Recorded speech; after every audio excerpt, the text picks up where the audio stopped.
தகப்பன் நீர்தானையா, எல்லாமே பார்த்து கொள்வீர். என் தகப்பன் நீர்தானையா. கரங்களை தட்டி பாடுவோமா? எல்லாமே பார்த்து கொள்வீர். மறுபடியும் என் தகப்பன் நீர்தானையா, எல்லாமே பார்த்து கொள்வீர். என் தகப்பன் நீர்தானையா, எல்லாமே பார்த்து கொள்வீர். எப்போதும் எவ்வேளையும், எப்போதும் எவ்வேளையும் உம் கிருபை என்னை தொடரும். என் தகப்பன் நீர்தானையா, எல்லாமே பார்த்து கொள்வீர். என் தகப்பன் நீர்தானையா, எல்லாமே மாண்புமிக்கவர், மாண்புமிக்கவர் நீர்தானே, மிகவும் பெரியவர் நீர்தானே. மாண்புமிக்கவர் நீர்தானே, மிகவும் பெரியவர் நீர்தானே. உம்மையே புகழ்வேன் ஓய்வின்றி, உம்மைத்தான் பாடுவேன் பலத்தோடு. உம்மையே புகழ்வேன் ஓய்வின்றி, உம்மைத்தான் பாடுவேன் பலத்தோடு. உயிருள்ள நாளெல்லாம், எங்களுடைய உயிர் இருக்கும் வரை. ஆமென். என் தகப்பன் நீர்தானையா. கரங்களை நல்லா உற்சாகமாய் கட்டி எல்லாம் எங்கள் வாழ்க்கையிலே, எங்கள் குடும்பத்திலே இதுவரைக்கும் பார்த்து கொண்டு வருகிறீர் ஆண்டவரே. தாழ்ந்தோரை தாழ்ந்தோரை நீ உயர்த்துகிறீர், விழுந்தவரை நீ தூக்குகிறீர். தாழ்ந்தோரை நீ உயர்த்துகிறீர், விழுந்தவரை நீ தூக்குகிறீர். உம்மையே புகழ்வேன் ஓய்வின்றி, உம்மைத்தான் பாடுவேன் பலத்தோடு. உம்மையே புகழ்வேன் ஓய்வின்றி, உம்மைத்தான் பாடுவேன் பலத்தோடு. உயிருள்ள நாளெல்லாம், உயிருள்ள நாளெல்லாம் என் தகப்பன் நீர்தானையா, எல்லாமே பார்த்து கொள்வீர். என் தகப்பன் நீர்தானையா, எல்லாமே பார்த்து கொள்வீர். ஏற்ற வேளையில் அனைவருக்கும் ஆகாரம் நீ தருகின்றீர். ஏற்ற வேளையில் அனைவருக்கும் ஆகாரம் நீர் தருகின்றீர். உம்மையே புகழ்வேன் ஓய்வின்றி, உம்மைத்தான் பாடுவேன் பலத்தோடு. உம்மையே புகழ்வேன் ஓய்வின்றி, உம்மைத்தான் பாடுவேன். ஆமென், ஆமென். கரங்களை உயர்த்தி சொல்லுவோமா? உயிருள்ள மறுபடியும் மறுபடியும் மறுபடியும் உயிருள்ள நாளெல்லாம், உயிருள்ள நாளெல்லாம் என் தகப்பன் நீர்தானையா. ஆமென். எல்லாமே உடைய பர்வதத்திலே பார்த்து கொள்ளப்படும். ஹல்லேலூயா. நோக்கி கூப்பிடும், நோக்கி கூப்பிடும் யாவர்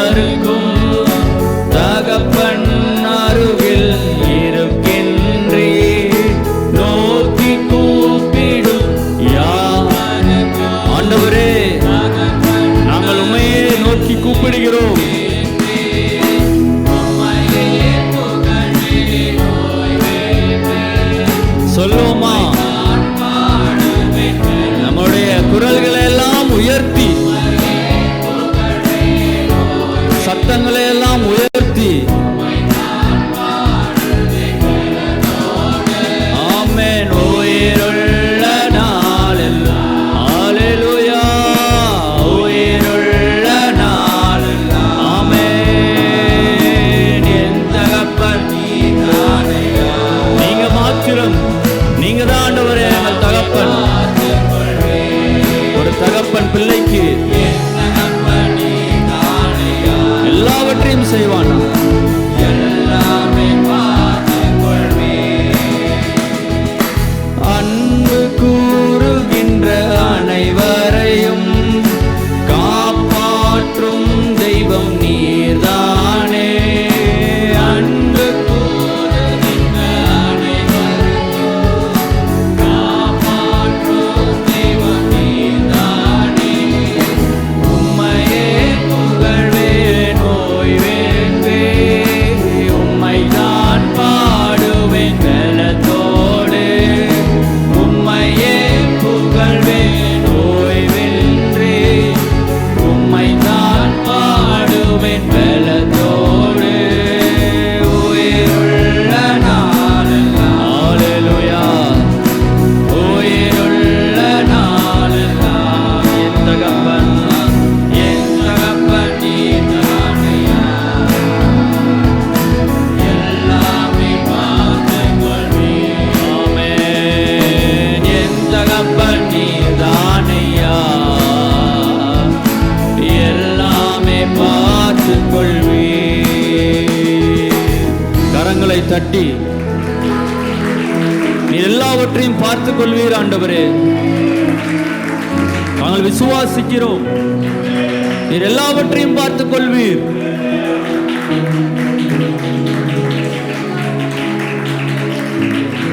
எங்களுக்கு இன்னது தேவை என்பது நாங்கள் நினைப்பதற்கு முன்பதாகவே அறிந்திருக்கிறீர், முன்பதாகவே அறிந்திருக்கிறீரே.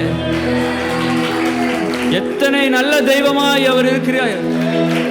நீர் எத்தனை நல்ல தெய்வமாய் இருக்கிறீரே. எங்களுக்கு ஆண்டவரே ஒரு தகப்பன் போல ஆண்டவரே தோளிலே சுமந்து கொண்டு வருகிறீரே.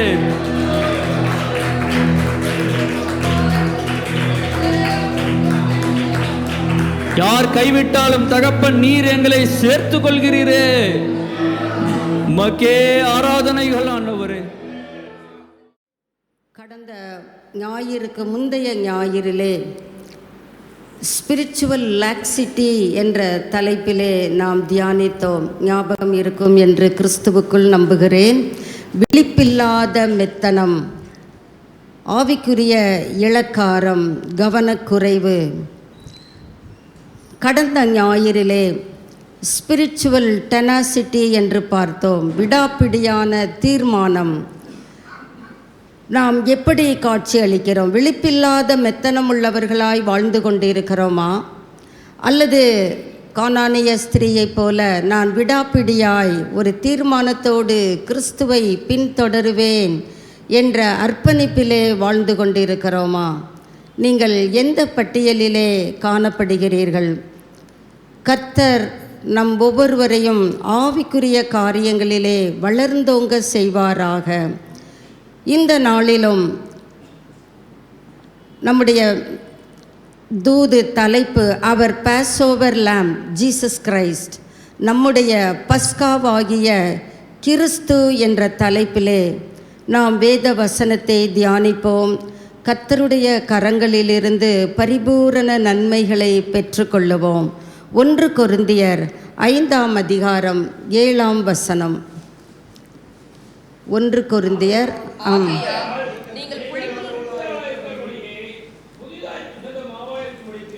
பழைய புளித்த மாவை புறம்பே கழித்து போடுங்கள், ஏனெனில் நம்முடைய பஸ்காவாகிய கிறிஸ்து நமக்காக பலியிடப்பட்டிருக்கிறாரே. நம்முடைய பஸ்காவாகிய கிறிஸ்து நமக்காக பலியிடப்பட்டு இருக்கிறாரே. ஆகையால் நீங்கள் புளிப்பு இல்லாதவர்களாய் இருக்கிறபடியே. இப்பொழுது நாம் எப்படி தேவனுடைய பிரசன்னத்திலே காணப்படுகிறோம் என்று வேதம் சொல்லுகிறது. புளிப்பில்லாதவர்களாய் இருக்கிறபடியே நாம் எப்படி இருக்க வேண்டும்? புதிதாய் பிசைந்த மாவாய் இருக்கும்படிக்கு பழைய புளித்த மாவை புறம்பே கழித்து போடுங்கள். நம்முடைய தலைகளை தாழ்த்துவோம். ஆவியானவர் நம் நடுவிலே, அவர் சத்தம் மாத்திரம் தொனிக்கட்டுமே.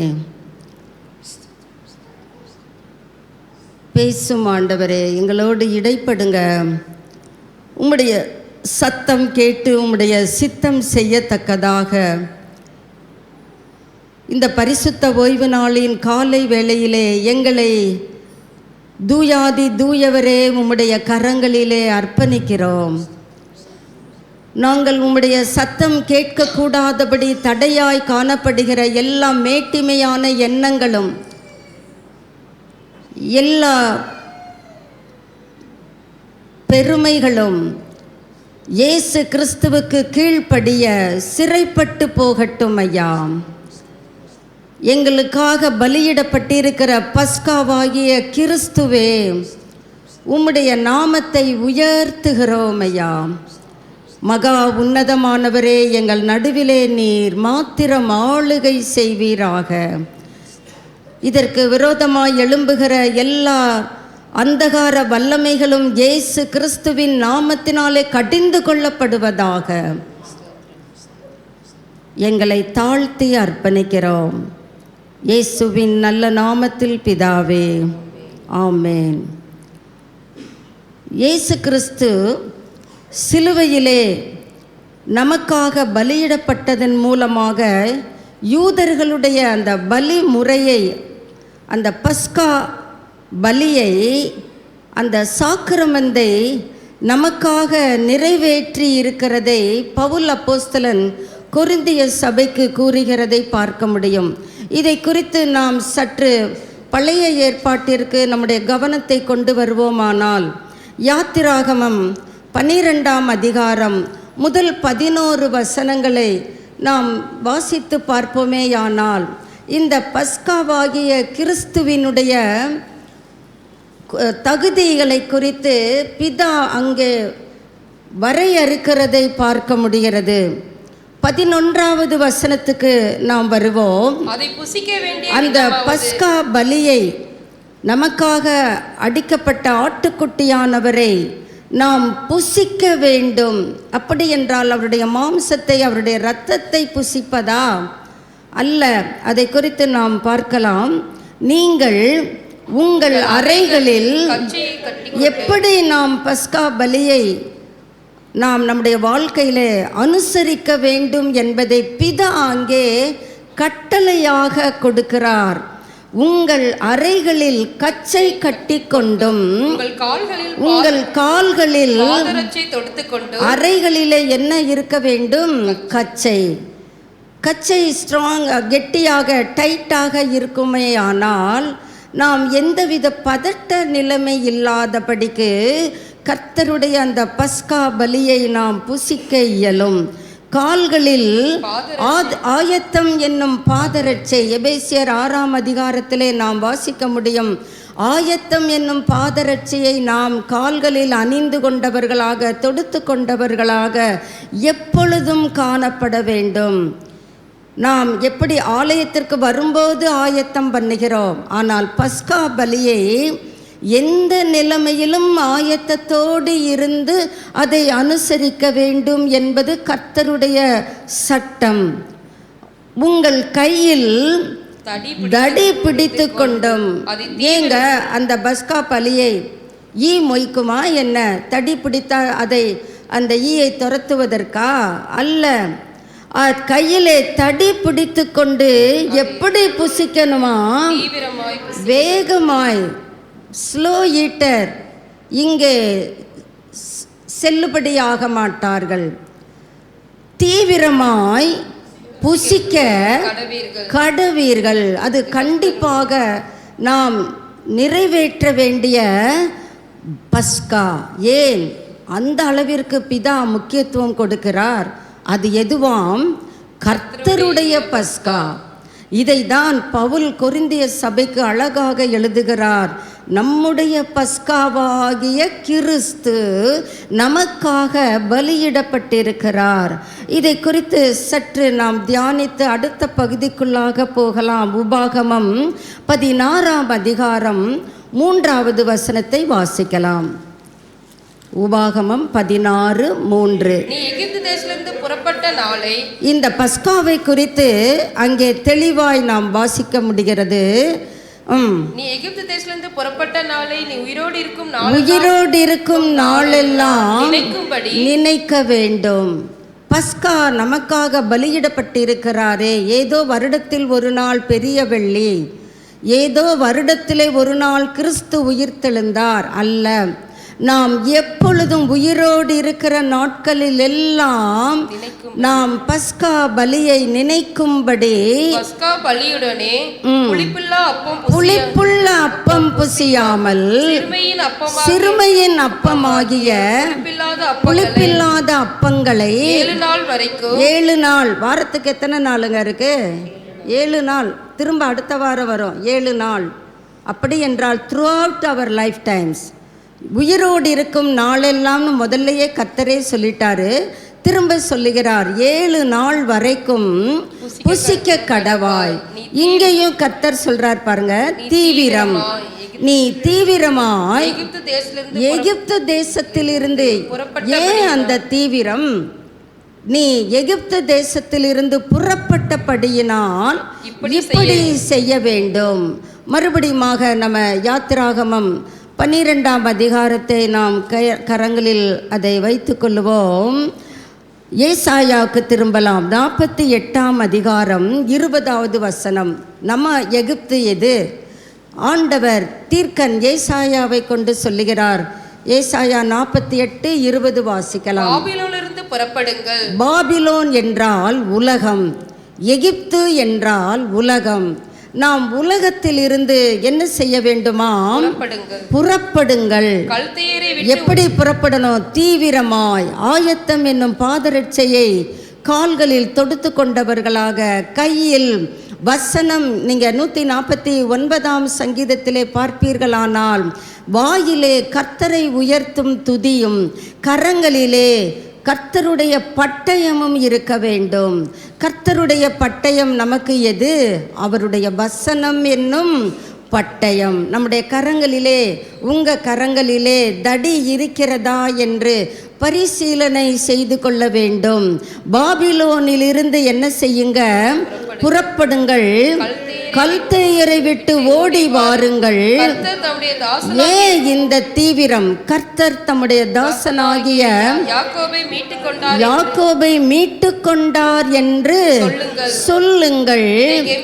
இதை கம்பீர சத்தமாய் கூறி பிரசித்தப்படுத்துங்கள். பூமியின் கடையாந்தரம் மட்டும் இந்த ரட்சிப்பின் நற்செய்தியை உலகம் முழுவதற்கும் நாம் பறைசாற்ற வேண்டிய தீவிரத்தை கர்த்தர் அங்கே யாத்திராகமத்திலே தெளிவாய் எழுதியிருக்கிறார். இந்த தீர்க்கன் ஏசாயா இதுதான் கடைசியாக அந்த தீர்க்கனை கொண்டு கர்த்தர் சொல்லுகிற வார்த்தை. பாபிலோனிலிருந்து புறப்படுங்கள். எப்படி இஸ்ரவேல் மக்கள் எகிப்திலிருந்து வெளியே புறப்படும் பொழுது கர்த்தர் அவர்களை துரிதப்படுத்தினார் என்று நாம் பார்க்கிறோம். தீவிரமாய் நீங்கள் இந்த பஸ்கா பலியை புசிக்க வேண்டும் என்று கர்த்தர் அங்கே சொல்லுகிறதை நாம் 28 வசனங்கள் வரைக்கும், யாத்திராகமம் 12ஆம் அதிகாரத்திலே 1 முதல் 28 வசனங்கள் வரைக்கும் உள்ள பகுதிகளை நாம் வாசித்து அறிந்து கொள்ள முடிகிறது. வாசிக்கலாம். ஏசாயா 53ஆம் அதிகாரம் 7வது வசனம்.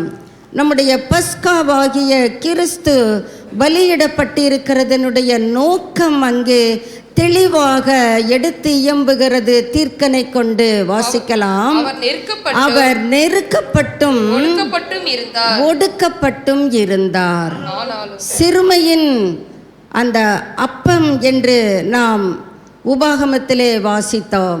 இந்த சிறுமையின் அப்பத்தை இயேசு கல்வாரி சிலுவையிலே புசிக்கிறார். நெருக்கப்பட்டும் ஒடுக்கப்பட்டும் இருந்தார். இருக்கிறார் என்று சொல்லப்படவில்லை. அவர் இருப்பார், இருந்தார். உங்க வேதத்திலே எப்படி எழுதப்பட்டிருக்கிறது? இருந்தார். இருந்தார். அல்லேலூயா.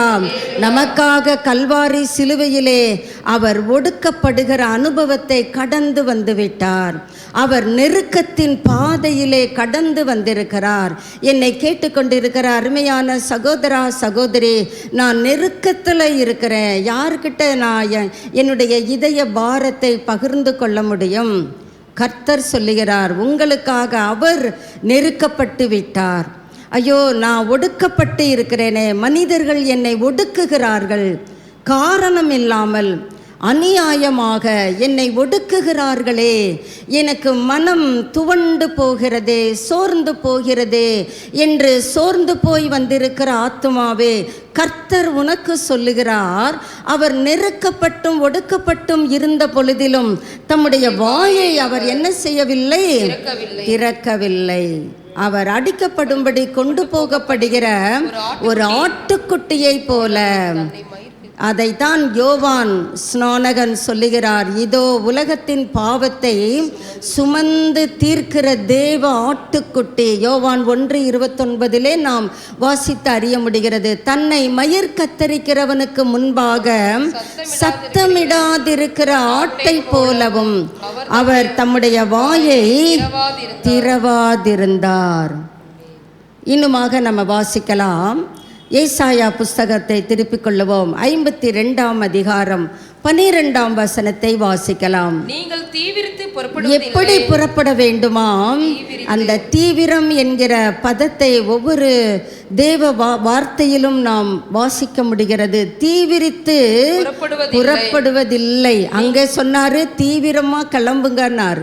இங்கே சொல்லுகிறார் தீவிரித்து புறப்படுவதில்லை, ஓடி போகிறவர்கள் போல ஓடி போவதும் இல்லை. காரணம், கர்த்தர் உங்களுக்கு முன்னே அந்த ஒடுக்கத்தின் பாதையிலே, நெருக்கத்தின் பாதையிலே கடந்து வந்து விட்டார். இஸ்ரவேலின் தேவன் உங்கள் பிறகே உங்களை எப்படி என்ன பண்ணுகிறார்? காக்கிறவராய் இருக்கிறார். அல்லேலூயா.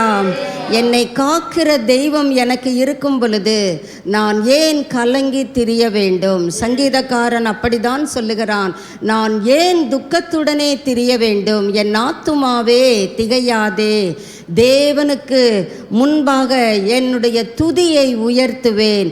அவர் என் முகத்துக்கு இரட்சிப்பானவர், அவர் எனக்கு வெளிச்சமானவர், ஜீவனானவர். நான் ஏன் துக்கத்துடனே திரிய வேண்டும்? சங்கீதக்காரனோடு சோர்ந்து போயிருக்கிற ஆத்துமாவே, நாமும் இணைந்து கொள்ளலாம். நான் ஏன் துக்கப்பட வேண்டும்? கர்த்தர் என் துக்கத்தை சிலுவையிலே சுமந்து தீர்த்து விட்டாரே. ஆதலால் கர்த்தர் எனக்கு பிறகாக என்னை காக்கிறவராயிருக்கிறார். ஆண்டவர் நம்மை காக்கிறவர் தான். நாம் கர்த்தருக்குள்ளாக எப்படி நாம் வேத வசனத்தை காத்துக்கொண்டு நம்முடைய ஆவிக்குரிய வாழ்க்கையின் பரிசுத்த நிலைமையிலே நம்மை காத்துக்கொண்டு கடந்து செல்லுகிறோம் என்பதை சற்று நாம் வேத வசனத்தின் வெளிச்சத்திலே நிதானித்து அறியலாம். வாசிக்கலாம். யாத்திராகமம் 12:21 வருவோம். 21வது வசனம்.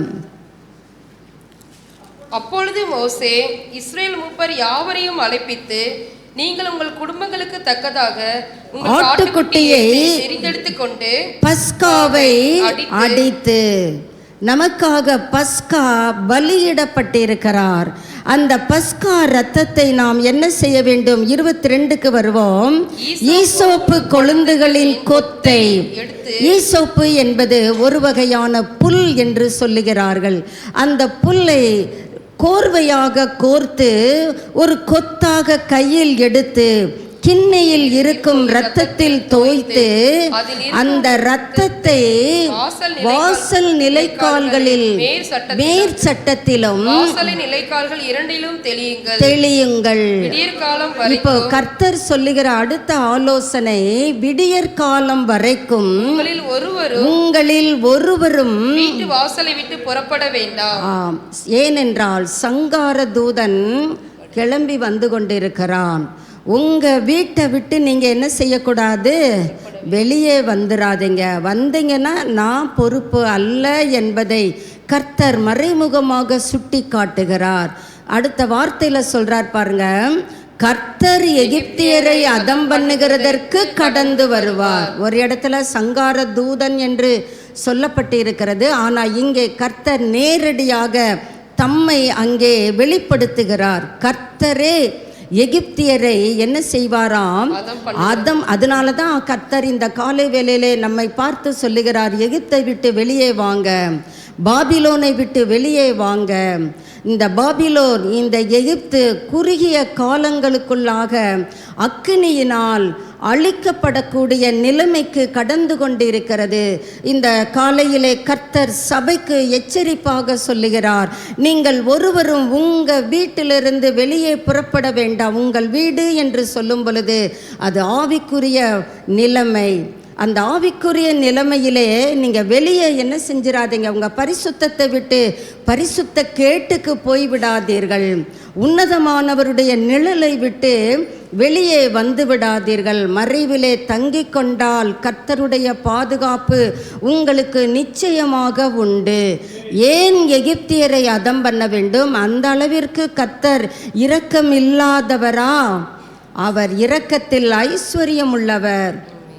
இங்கே பார்க்கிறோம், பார்வோன் பிடிவாத சுபாவம் உள்ளவனாய் இஸ்ரவேல் மக்களை அனுப்புகிறதற்கு அவன் தயங்குகிறான்.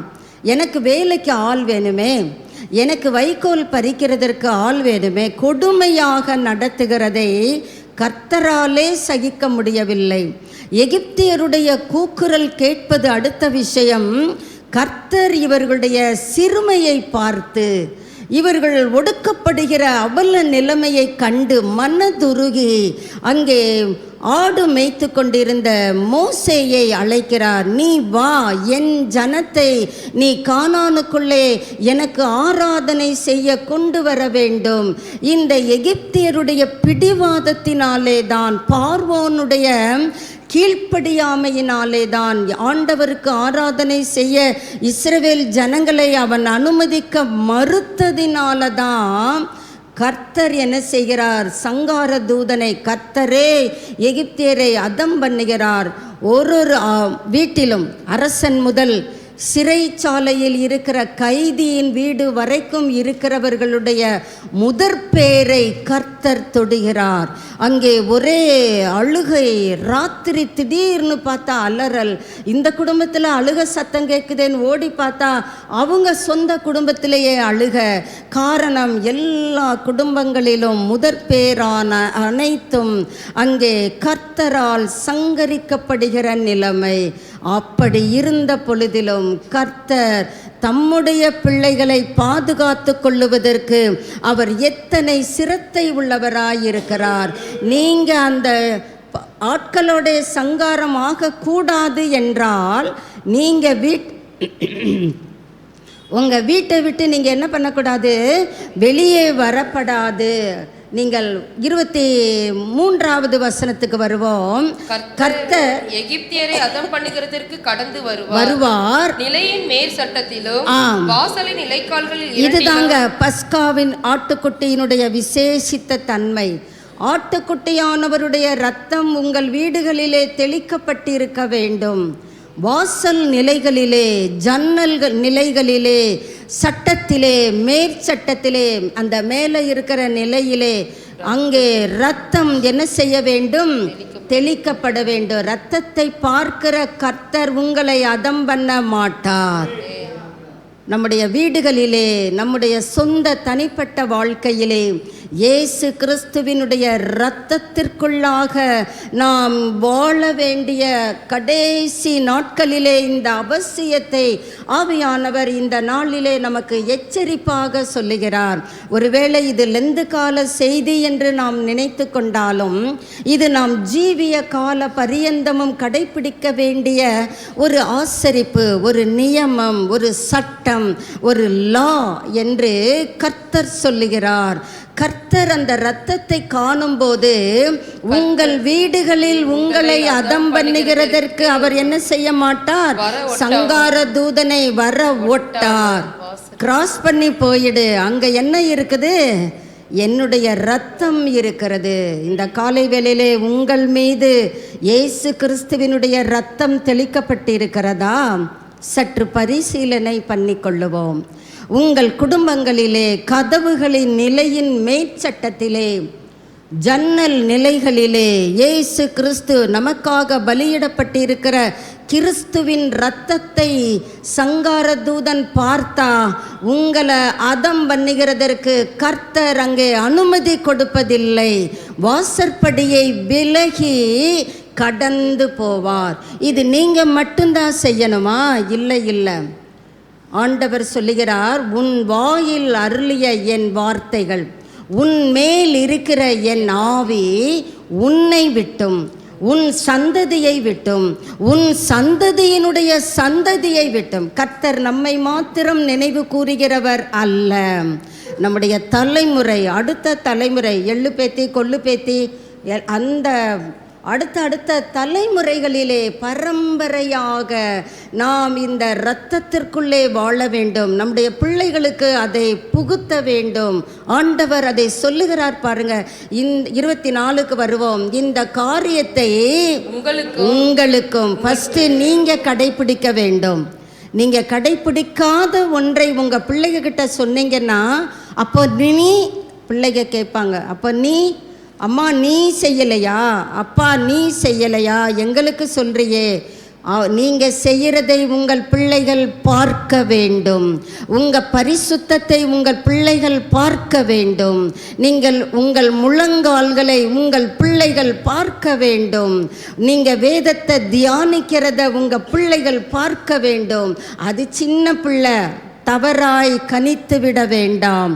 சின்ன பிள்ளை தான் ரொம்ப கவனிக்கும், அது தூங்கும். நம்ம நினச்சிக்கிட்டு நீங்கள் உங்கள் துணையோடு பேசுங்க, அந்த பிள்ளை கரெக்டாக நண்பகலிலே நீங்கள் என்ன சொன்னீங்களோ அதனுடைய சாராம்சத்தை உதிர்த்து விடும். சிறு பிள்ளை தானே என்று நாம் அலட்சியம் காட்டக்கூடாது என்பதை கர்த்தர் சொல்லுகிறார். உங்களுக்கும் உங்கள் பிள்ளைகளுக்கும் நித்திய நியமம், நம்முடைய குடும்பம் முழுவதிலும் ஆசரிக்க வேண்டிய நித்திய கட்டளை கை கொள்ள கடவீர்கள். 25 வாசிக்கலாம். கர்த்தர் உங்களுக்கு சொன்னபடி கொடுக்க போகிற தேசத்திலே நீங்கள் போய் சேரும்போது கானானுக்குள்ள நீங்க போன பிறகு இந்த ஆராதனையை என்ன செஞ்சிடக்கூடாது, விட்டுவிடக்கூடாது. பரம கானானிலும் இந்த ஆராதனை, பஸ்கா ஆட்டுக்குட்டியானவரை துதிக்கிற ஆராதனை நம்ம அடுத்து பின்னால தியானிக்க இருக்கிறோம். ஆண்டவரை உயர்த்துகிற ஆராதனை, அவருடைய இரத்தத்திலே நாம் தோய்த்து நம்மை எடுத்துக்கொள்ள வேண்டும். நாம் ஒருவேளை பாவம் செய்கிற நிலைமையிலே காணப்படுவோம், ஆனால் அக்கிரமங்கள் நம்முடைய வாழ்க்கையிலே துணிகரமான நிலைமையிலே காணப்படுமேயானால் இந்த காலை வேளையிலே கர்த்தர் நமக்கு ஒரு இன்ஸ்ட்ரக்ஷன் கொடுக்கிறார். இதை நித்திய நியமமாக கைக்கொள், உனக்கு மட்டுமல்ல உன் பிள்ளைகளுக்கும். வாசிக்கலாம் 27 வாசிக்கலாம். இது கர்த்தருடைய பஸ்காவாகிய பலி. இந்த பலி நமக்கு எத்தனை விசேஷித்தது, மிகவும் அற்புதமானது, ஆச்சரியமானது. இது ஒருவேளை பிரசங்கிக்கிறவங்க சொல்றதுனால ஆச்சரியம் இல்லை, இல்லை. நீங்கள் உங்கள் வாழ்க்கையில் இதை அனுபவித்து நீங்கள் பார்ப்பீர்களானால் இயேசு கிறிஸ்துவினுடைய இரத்தத்துக்குள்ளாக நீங்கள் ஓடி வந்து கொண்டே இருப்பீர்கள். ஏனென்றால் வெளியே அக்கிரமக்காரன் அவன் கேடு செய்வதிலே தீவிரித்து வருகிறான். உங்களுக்கு அந்த கேடு வரக்கூடாது என்பதற்காக கர்த்தர் சொல்லுகிறார், நித்திய நியமம். உங்கள் வாசல் நிலைகளிலே, ஜன்னல்களிலே இரத்தத்தை என்ன செய்ய வேண்டும், பார்க்க வேண்டும், பார்க்க வேண்டும். அந்த 27 வாசிக்கலாம். அவர் எகிப்தியரை அதம் பண்ணி வீடுகளை தப்ப பண்ணின போது, எகிப்தியரை அதம் பண்ணினவர் மாறுதலாக உங்க வீடுகளை அதம் பண்ணிடுவாரா? நோ. கர்த்தர் சர்வ ஜாக்கிரதை உள்ளவர். அவர் கிஞ்சித்தும் தவறு செய்பவர் அல்ல. நம்முடைய வீடுகளை தப்பு பண்ணின போது நீங்க உங்க பிள்ளைகளுக்கு சொல்லணும், எகிப்தில் இருந்த இஸ்ரவேல் புத்திரருடைய வீடுகளை இப்படி கடந்து போனார் என்று நீங்கள் சொல்ல வேண்டும். 28 பார்க்கிறோம், இஸ்ரவேல் புத்திரர் போய் அப்படி செய்தார்கள் அல்ல, அப்படியே செய்தார்கள்.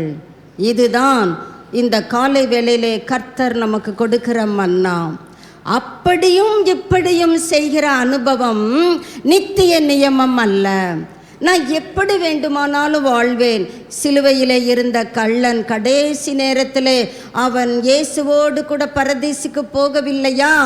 நானும் அப்படி போய்விடுவேன். தப்பு கணக்கு போட்டு தவறான இடத்திற்கு நாம் சென்றுவிடக்கூடாது என்று கர்த்தர் நம்மீது மிகுந்த இரக்கம் உள்ளவராக இப்பொழுது சொல்லுகிறார். நீங்கள் போய் அப்படியே செய்யுங்க. கர்த்தர் மோசேக்கும் ஆரோனுக்கும், தலைவர்களும் அப்படிதான், ஊழியர்கள் அப்படிதான். கர்த்தர் தெரிந்து கொண்ட மோசே, ஆரோன் அவர்களும் என்ன செய்தார்கள்? கர்த்தர் தங்களுக்கு கட்டளையிட்டபடியே செய்தார்கள். நமக்காக பலியிடப்பட்டிருக்கிற பஸ்கா ஆட்டுக்குட்டியை குறித்து நம்ம புதிய ஏற்பாட்டில் வருவோம். இது பழைய ஏற்பாட்டில் தானே இருக்கு, வாதிக்கலாம். வேதம், முழு வேதாகமம், பழைய ஏற்பாடு புதிய ஏற்பாடு நிறைந்த கலந்த ஒன்று. பழைய ஏற்பாட்டில் எது சொல்லப்பட்டிருக்கிறதோ அது நிழல். அதனுடைய உண்மையை புதிய ஏற்பாட்டிலே நாம் தெளிவாக பார்க்க முடியும். மார்க்கு சுவிசேஷம் 14ஆம் அதிகாரம் 12ஆம் வசனத்தை வாசிக்கலாம். மார்க்கு 14:12. பஸ்காவை பலியிடும் நாளாகிய, பார்த்தீங்களா, இயேசு கிறிஸ்துவே சொல்லுகிறார். மார்க்கு சீடன் இயேசுவோடு கூடவே இருந்தவன். அவன் இயேசு மரித்து உயிர்த்தெழுந்த பொழுதிலும் கூட அந்த கல்லறை வரைக்கும் பிரவேசித்தவன். அதனால தான் அவன் அழகாக இந்த பாயிண்டை சொல்லுகிறான். பஸ்காவை பலியிடும் நாளாகிய புளிப்பில்லாத அப்பம் சாப்பிடுகிற முதலாம் நாளிலே அவருடைய சீஷர்கள் அவரிடத்திலே வந்து பஸ்காவை புசிப்பதற்கு எங்கே போய் ஆயத்தம் பண்ண சித்தமாய் இருக்கிறீர்கள்? கரெக்டா கர்த்தருடைய ஆவியானவர் இயேசுபிரானை கொண்டு செயல்படுகிறார். சீஷர்கள் கேட்குறாங்க, நாங்கள் எங்கே போய் அந்த பலியை நாங்கள் ப்ரிப்பேர் பண்ணுறது? நீங்கள் என்ன, வாட் இஸ் தை வில், உங்களுடைய விருப்பம் என்ன? அழகாக இயேசு பதில் உரைக்கிறார். நீங்கள் மீதி பகுதிகளை வீட்டிலே சென்று வாசித்து பார்த்தால் தெரியும். திட்டவட்டமாக, ஏதோ ஒரு குடிசைக்கு போங்க, அங்கே ஒரு ஏழை விதவை வருவா, நீங்கள் அந்த குடிசையில் நம்மெல்லாம் சிறுமைப்பட்டவர்கள், ஒடுக்கப்பட்டவர்கள். நோ, நம்மை விடுவிப்பதற்குத்தான் கர்த்தர் ஒடுக்கப்பட்டார், நெருக்கப்பட்டாரே தவிர அவர் நெருக்கத்திலே இருக்கிற தெய்வம் அல்ல. அங்கே கர்த்தர் அழகாக சொல்லுகிறார் பாருங்க. அந்த லாஸ்ட் சப்பர் அரேஞ்ச் பண்ண வீடு ஒரு பெரிய அரண்மனையை போன்றது என்று வரலாறு கூறுகிறது. அந்த அரண்மனையை போன்ற வீட்டில் மேல் பகுதி முழுசும் நமக்கு தாண்டா, நீங்கள் போய் அதை ஆயத்தம் பண்ணுங்க. கர்த்தர் ஒடுக்கப்பட்டவர் நமக்காக தானே தவிர அவருக்காக அல்ல. பஸ்கா ஆட்டுக்குட்டியை குறித்து பேதுரு அழகாக சொல்லுகிறார். வாசிக்கலாம். 1 பேதுரு 1:19 வருவோம். இந்த பஸ்கா ஆட்டுக்குட்டியினுடைய இரத்தத்தின் விசேஷத்தை அங்கே தெளிவாக சொல்லுகிறார். குற்றமில்லாத, நீங்க யாத்திராகமம் 12 நீங்க வீட்டில் போய் வாசித்து பாருங்க. அந்த பலி எப்படி இருக்க வேண்டும்? பழுதற்றதா இருக்க வேண்டும், அது குற்றமற்றதா இருக்க வேண்டும், அது ஊனம் இருக்கக்கூடாது, அது நேர்த்தியானதா இருக்க வேண்டும், அது ஆணா இருக்க வேண்டும். அப்படி சில ரூல்ஸ் அண்ட் ரெகுலேஷன்ஸ் கர்த்தர் அங்கே சொல்லுகிறார். அதை சுருக்கி பேதுரு இங்கே கொண்டு வருகிறார். குற்றமில்லாத மாசற்ற பஸ்கா ஆட்டுக்குட்டியாகிய கிறிஸ்துவின் அந்த பிளட் எப்படிப்பட்டது? Precious blood. சாதாரணமாகவே மானிடர் நம்முடைய இரத்தத்தை மிகவும் விலை உயர்ந்ததாக தான் கணிப்போம். ஒரு மனிதர் விபத்திலே அகப்பட்டு இரத்தமெல்லாம் போய்விட்டதென்றால் அவர் பிழைப்பது அரிது என்று பார்க்கிற நபரே தீர்ப்பளித்து விடுவார்கள். காரணம், மாம்சத்தின் உயிர் இரத்தத்தில் இருக்கிறது. அந்த இரத்தம் எவ்வளவு விலையேற பெற்றது. அந்த இரத்தத்தினாலே நாம் என்ன செய்திருக்கிறோம்? மீட்கப்பட்டிருக்கிறோம். அல்லேலூயா. கர்த்தருக்கு எத்தனை அல்லேலூயா செலுத்தினாலும் போதாது. நம்ம கர்த்தரை மனசா ஆராதிக்க வேண்டும். எனக்காக அடிக்கப்பட்ட ஆட்டுக்குட்டியானவரே உமக்கு ஸ்தோத்திரம் என்ற துதி பலியோடு தொடர்ந்து நம்ம தியானிக்கலாம். இந்த பஸ்கா என்பது எதை புதிய ஏற்பாட்டிலே புதிய உடன்படிக்கையிலே நமக்கு நினைவுறுத்துகிறது? நம்ம போய் ஒரு ஆடை வாங்க முடியுமா? ஆடை வாங்கி இங்கே எங்கே நிப்பாட்டுவீங்க? இங்கே எங்கே அடிப்பீங்க? ஒரு ஆள் ஒரு ஆடை அடிக்கும்போது மற்றவங்கெல்லாம் வெளியே தானே இருக்கணும். இதெல்லாம் கர்த்தருக்கு தெரியும். ஒரே தரம் இயேசு கிறிஸ்து நமக்காக பலியிடப்பட்டு விட்டாரே. ஒரு தரம் இல்லை, ஒரே தரம். ஒரு தரம், வருஷத்துக்கு ஒரு தரம். பழைய ஏற்பாட்டிலே பிரதான ஆசாரியன் இரத்தத்தை எடுத்துக்கொண்டு மகாபரிசுத்த ஸ்தலத்துக்குள்ளே பிரவேசிப்பார். ஜனங்கள் அவுட்டர் கோட்டு வெளிப்பிரகாரத்திலே காத்து கொண்டிருக்க வேண்டும். பரிசுத்த ஸ்தலத்திலே ஜனங்கள் பிரவேசிக்க கூடாது.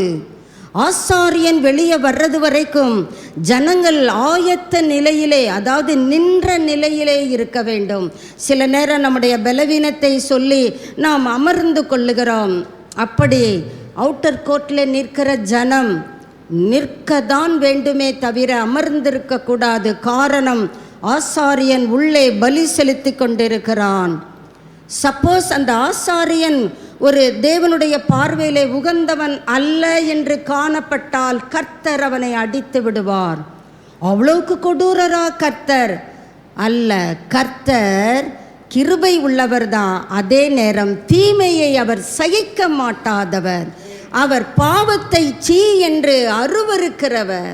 பாவம் இருக்கிற இடத்திலே பரிசுத்தர் இருக்க இயலாது. அதனால ஆசாரியன் அங்கே அடிக்கப்பட்டு விடுவார். அவரை எடுக்கிறதுக்கு கூட அந்த வெளியில இருக்கிற ஜனங்கள் உள்ளே வரக்கூடாது. இன்னும் ஆசாரியன் இறந்துட்டான், அந்த பாடியை நாங்கள் எடுக்கணுமே. நோ. கால்களிலே சலங்கை, அந்த சலங்கையிலே ஒரு கயர் கட்டப்பட்டிருக்கும். அந்த கயற்றின் மறுமுனை அவுட்டர் கோர்ட்டிலே இருக்கிற ஒரு ஆசாரியன் லேவியன் அதை பிடித்து கொண்டிருப்பான். இந்த சலங்கை சத்தம் மகா பரிசுத்த ஸ்தலத்திலே ஆசாரியன் இங்கும் அங்கும் போய்கொண்டிருக்கும் பொழுது அந்த ஒலி கேட்கும். ஓ, பிரதான ஆசாரியன் ஹீ இஸ் அலைவ், ஒரு உயிரோடு தான் இருக்கிறார், மக்களுக்கு நிம்மதியாக இருக்கும். அதுலேயும் அந்த பிரதான ஆசாரியனுடைய குடும்பத்தார் பயத்தோடு இருப்பார்கள். ஏனென்றால் கர்த்தர் அடித்து விட்டால் அது ஒரு சாபம் என்ற எண்ணம் ஜனங்கள் நடுவிலே உண்டு. கர்த்தர் அடித்து விட்டார், என்ன பாவம் செய்தாரோ தெரியல. இந்த பேச்சு ஜனங்களுக்குள்ளே ஏற்படும், அவமானமாக இருக்கும். அதனால அந்த பிரதான ஆசாரியனுடைய குடும்பத்தவர் பயத்தோடு அங்கே நின்று கொண்டிருப்பார்கள். சலங்கை சத்த கேட்கிறது வரைக்கும் அல்லேலூயா தான், ஆண்டவருக்கு ஸ்தோத்திரம் என்று சொல்லி கொண்டிருப்பார்கள். இது வருஷத்துக்கு ஒரு தரம். ஆனால் இயேசு கிறிஸ்து அவரும் நானும் வருஷத்துக்கு ஒரு தரம் வந்து பலியிடுகிறேன் அல்ல, ஒரே தரம். இதெல்லாம் நீங்கள் கேட்கணுன்னா பைபிள் ஸ்டடிக்கு வரணும். இங்கே சண்டே மார்னிங் உட்காந்து நான் எல்லாத்தையும் கேட்டுக்கிடுவேன் அப்படின்னா சொல்கிறதுக்கு எனக்கும் ஆசை தான். எனக்கு ஒன்றும் டைம், காலம், அவகாசம் கொடுக்கப்பட்டிருக்கிற அந்த கால சூழல் மிகவும் குறைந்திருக்கிறதானதனாலே நான் கடந்து செல்லுகிறேன். இந்த பஸ்கா ஆட்டுக்குட்டியின் ரத்தம் நம்ம என்ன செய்கிறது? மீட்டு கொள்ளுகிறது. பாவத்திலிருந்து, அக்கிரமத்திலிருந்து, அநியாயத்திலிருந்து நம்மை மீட்டு கொள்ளுகிறது. அதனால இந்த பஸ்காவை குறித்து சுருக்கமாக நம்ம பார்ப்போமானால் ஹோலி டெடிகேஷனிலே நம்முடைய கிறிஸ்தவ வாழ்க்கையை நாம் கொண்டு செல்ல வேண்டும். பரிசுத்த அர்ப்பணிப்பு, அது பஸ்கா ஆட்டுக்குட்டி பலியிடப்பட்டிருக்கிறாரே, அதனால் நான் என் வாழ்க்கையை, கிறிஸ்தவ ஜீவியத்தை நான் தொடர்ந்து எப்படி கொண்டு செல்ல போகிறேன்? பரிசுத்த அர்ப்பணிப்பிலே கொண்டு செல்ல போகிறேன். வேத வசனத்திலிருந்து நாம் பார்க்கலாம். ரோமர் 12ஆம் அதிகாரம் 1-2 வசனங்களை வாசிக்கலாம். அப்படி இருக்க சகோதரரே, அப்படி இருக்க பஸ்கா ஆட்டுக்குட்டியாகிய கிறிஸ்து நமக்காக பலியிடப்பட்டிருக்க சகோதரரே, சகோதரரே, நீங்கள் உங்கள் சரீரங்களை பரிசுத்தமும் எப்படியா பரிசுத்தம். ஃபர்ஸ்டே ஆண்டவர் சொல்லுகிற எதிர்பார்க்கிற ஒரு கட்டளை, ஹோலினஸ் அன்டு த லார்ட். கர்த்தருக்கு பரிசுத்தம் என்பது நம்முடைய நெற்றியிலே காணப்பட வேண்டும். நம்மளை பார்த்த உடனே சொல்லணும், இவங்கெல்லாம் வேறு பிரிக்கப்பட்ட மக்கள், இவர்கள் பிரித்தெடுக்கப்பட்டவர்கள், இவர்கள் கிறிஸ்து அவர்கள் கிறிஸ்தவர்கள். அதோ இந்த கிறிஸ்து இருந்தாரே, பலியிடப்பட்டாரே, அந்த கிறிஸ்து மாதிரியே இவங்களும் இருக்கிறாங்களே, கிறிஸ்து அவர்கள். அப்படிதான் கிறிஸ்தவர் என்கிற பதம் வந்ததாக நாம் வேதத்தின் வாயிலாக அறிந்து கொள்ள முடிகிறது. முதல் அந்தியோகியாவிலே தான் இருந்த மக்களுக்கு கிறிஸ்தவர்கள் என்கிற பெயர் ஏற்பட்டது. எப்படி? அவர்கள் பரிசுத்தமும் தேவனுக்கு பிரியமுமான. நம்ம பேசுறதிலே கர்த்தர் பிரியம் கொள்ளுவாரா? நம்ம பார்வையிலே கர்த்தர் பிரியம் கொள்ளுவாரா? நம்முடைய அந்தரங்க வாழ்க்கையிலே மற்றவங்க பார்க்கும் பொழுது நாம் அதற்கேற்றாற் போல அட்ஜஸ்ட்மெண்ட்டோடு வாழ்ந்து கொண்டிருப்போம். அவங்க அதை கவனிக்கிறாங்க, இவங்க அதை பார்க்குறாங்க, செட் பண்ணி கொள்ளுவோம். அந்த மைண்ட் செட் அல்ல. நான் தனியாக இருந்தால் கூட காட் இஸ் ஹியர், அந்த மைண்ட் செட். கர்த்தர் இங்கே இருக்கிறார். அப்படி என்றால் நான் தகாததை பார்க்க முடியுமா?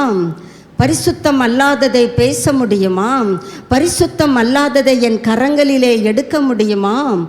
இன்று சபை கர்த்தர் பரிசுத்தமான சபையாக தான் நிறுவும்படியாக பஸ்கா ஆட்டுக்குட்டி பலியிடப்பட்டிருக்கிறார்.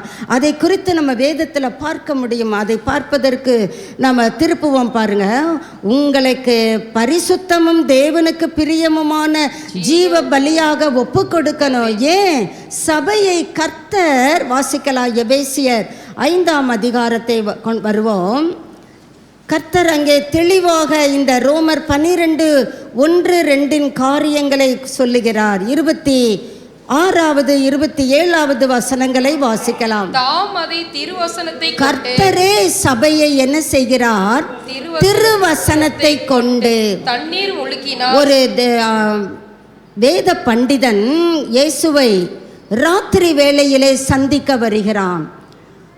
ஆண்டவர் அவனை பார்த்து சொல்லுகிறார், ஒருவன் ஜலத்தினாலும் ஆவியினாலும் பிறவாவிட்டால். அப்போ உடனே அவை கேட்குறான், மறுபடியும் பிறக்கணும்னா நான் எப்படி எங்கள் அம்மா கர்ப்பப்பைக்குள்ளே போகிறது? Is it possible? உன்னை இயேசு அதிசயமாக பார்க்குறாரு. ஆட, நீ வேதத்தை போதிக்கிற டீச்சர்ப்பா, பைபிள் டீச்சர், உனக்கே தெரியலையே, நீயே வா, உனக்கே இந்த கேள்வியா? ஆவியினாலும், ஆவி ஜலம், ஜலம் தண்ணீர், பரிசுத்த ஆவியானவரை குறிக்கிறது. ஆவி ஜலம் வார்த்தை, அந்த வார்த்தையை தான் இங்கே எபேசியர் 5:26 தாம் அதை எதை? சபையை. சபை பரிசுத்தத்திலே சிறந்திருக்க வேண்டும், ஏனோ தானோ என்று அல்ல. சபையின் பரிசுத்தம் கர்த்தருக்கு பிரியமாயிருக்க வேண்டும். ஏனென்றால் அந்தரங்கத்திலே காண்கிற உன் பிதா, நம்மை அந்தரங்கத்திலே பார்க்கிறோம். வெளிப்படையாக நாம் சில காரியங்களை செய்யலாம், பேசலாம், அதெல்லாம் கர்த்தர் வைத்து நம்மை மதிப்பிட்டு விட மாட்டார். அந்தரங்கத்திலே நாம் எப்படி ஜீவித்து கொண்டிருக்கிறோம்? சபையை திருவசனத்தை கொண்டு தண்ணீர் முழுக்கினால் சுத்தம் பண்ணி, பிறகுதான் என்ன செய்கிறார்? பரிசுத்தமாக்குகிறதற்கும். அதுல கரை திரை ரெண்டும் என்னங்க? ஒரே அர்த்தம் தானே, மாசு. கரை என்றால் எளிதிலே போகக்கூடிய ஒரு அழுக்கு என்று வைத்து கொள்ளலாம். திரை அது என்ன போட்டாலும் போகாது. நீங்கள் ஆலா போடுங்க, நீங்கள் சபீனா போடுங்க, சில அழுக்கு பார்த்திங்கன்னா குருட்டு அழுக்குன்னு சொல்லுவாங்க, அது அப்படியே தான் இருக்கும். ஆனால் கர்த்தர் நம்முடைய ஜீவியத்திலே காணப்படுகிற எந்த அழுக்காய் இருக்கட்டும், உங்கள் பாவங்கள் சிவேர் என்று இருந்தாலும் கர்த்தருடைய இரத்தம் அதை உறைபனியைப் போல வெண்மையாக்கும். ஏசாயா 1 அதிகாரத்திலே நீங்கள் வாசித்து அறிந்து கொள்ளலாம். நீங்கள் மனம் பொருந்தி செவி கொடுத்தால் தேசத்தின் நன்மையை புசிப்பீர்கள். இந்த பஸ்காவின் நன்மையை எப்பொழுது புசிக்க முடியும்? மனம் பொருந்தி செவி கொடுக்கும் பொழுது. If you are willingly obey me, அதுதான் மனம் பொருந்தி செவி கொடுப்பது. நான் மனசிலிருந்து உமக்கு நான் கீழ்ப்படுகிறேன் ஆண்டவரே. ஏதோ சொல்கிறாங்க செய்கிறேன் இல்லை ஆண்டவரே, நான் மானசீகமாக உமக்கு நான் அடிபணிகிறேன். இப்படி அடிபணிய முடியாத பொழுது ஏற்படுகிற குற்றங்கள், அழுக்குகள் நம்முடைய ஆவிக்குரிய ஜீவியமாகிய வஸ்திரங்களிலே காணப்படும் என்றால் கர்த்தர் சொல்றாரு, அது முதலானவைகள் ஒன்றும் இல்லாமல் பரிசுத்தமும் அங்க ஒரு பிழைய கூட உங்களுடைய ரட்சிப்பின் வஸ்திரத்திலே பார்க்க கூடாது. யாரு? சத்துரு. ஏனென்றால் நீங்கள் வெளிப்படுத்தல் 12:10 பார்த்தீங்கன்னா, நம்மை ஓயாமல் குற்றம் சாட்டுகிறவன் என்று நம்முடைய எதிராளியை குறித்து கர்த்தர் அங்கே எழுதி வைத்திருக்கிறார். நம்முடைய எதிராளி கேரக்டர் என்ன? சும்மா உங்களை விட்டுற மாட்டான். சபைக்கு போகிறவங்களை அவன் கண்கொத்தி பாம்பாக கவனித்து கொண்டே இருப்பான். இது எங்கிட்டும் பரிசுத்தத்துக்குள்ளே போயிடுமோ? நோ, விடக்கூடாது. இதை பின்தொடர வேண்டும், இதை விழுங்க வேண்டும். அதுக்கு வகை இருக்குதா? நான் பார்க்க போகிறேன்.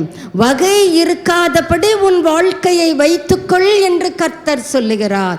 அப்படி ஒருவேளை ஒரு வகை இருக்குதா? ஆண்டவரே, உம்முடைய வசனத்தை கொண்டு என்னை தண்ணீர் முழுக்கினால் சுத்திகரியும்.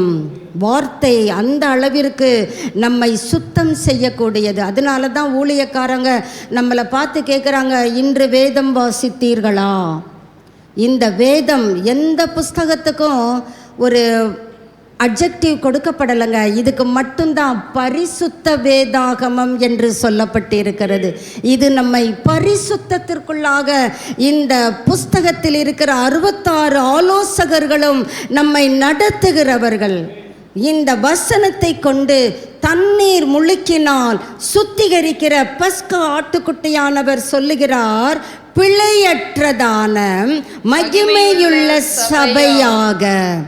பாருங்க, சபை எப்படி இருக்க வேண்டும்? பரிசுத்தம், பிழை இல்லை. ஒரு பிழையையும் பார்க்க முடியாது. யாரு சொல்லணும்? பரலோகம் சொல்லும் நம்ம மேலே இருக்கிற அன்பில். ஆனால் நமக்கு எதிராளி நம்மை பார்த்து சொல்லணும். ஒரு பிழையும் பார்க்க முடியாது. இயேசுவே வருகிறார் தம்முடைய சீஷர்களுடனே.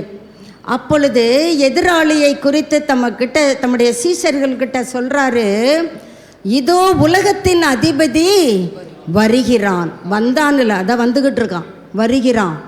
அவனுக்கு என்னிடத்தில், அவன் சரக்கு என்கிட்ட இல்லை அப்படின்னா நான் பிழை இல்லாதவர். ஒரு இடத்துல இயேசு ஆசாரியர்களை பார்த்து கேட்பாரு, என்னிடத்தில் குற்றம் உண்டு என்று உங்களில் யார் சொல்லக்கூடும்?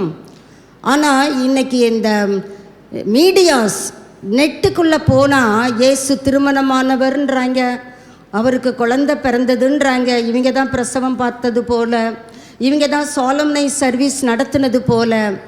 அப்படி என்றால் எதிராளி சும்மா இருப்பானா?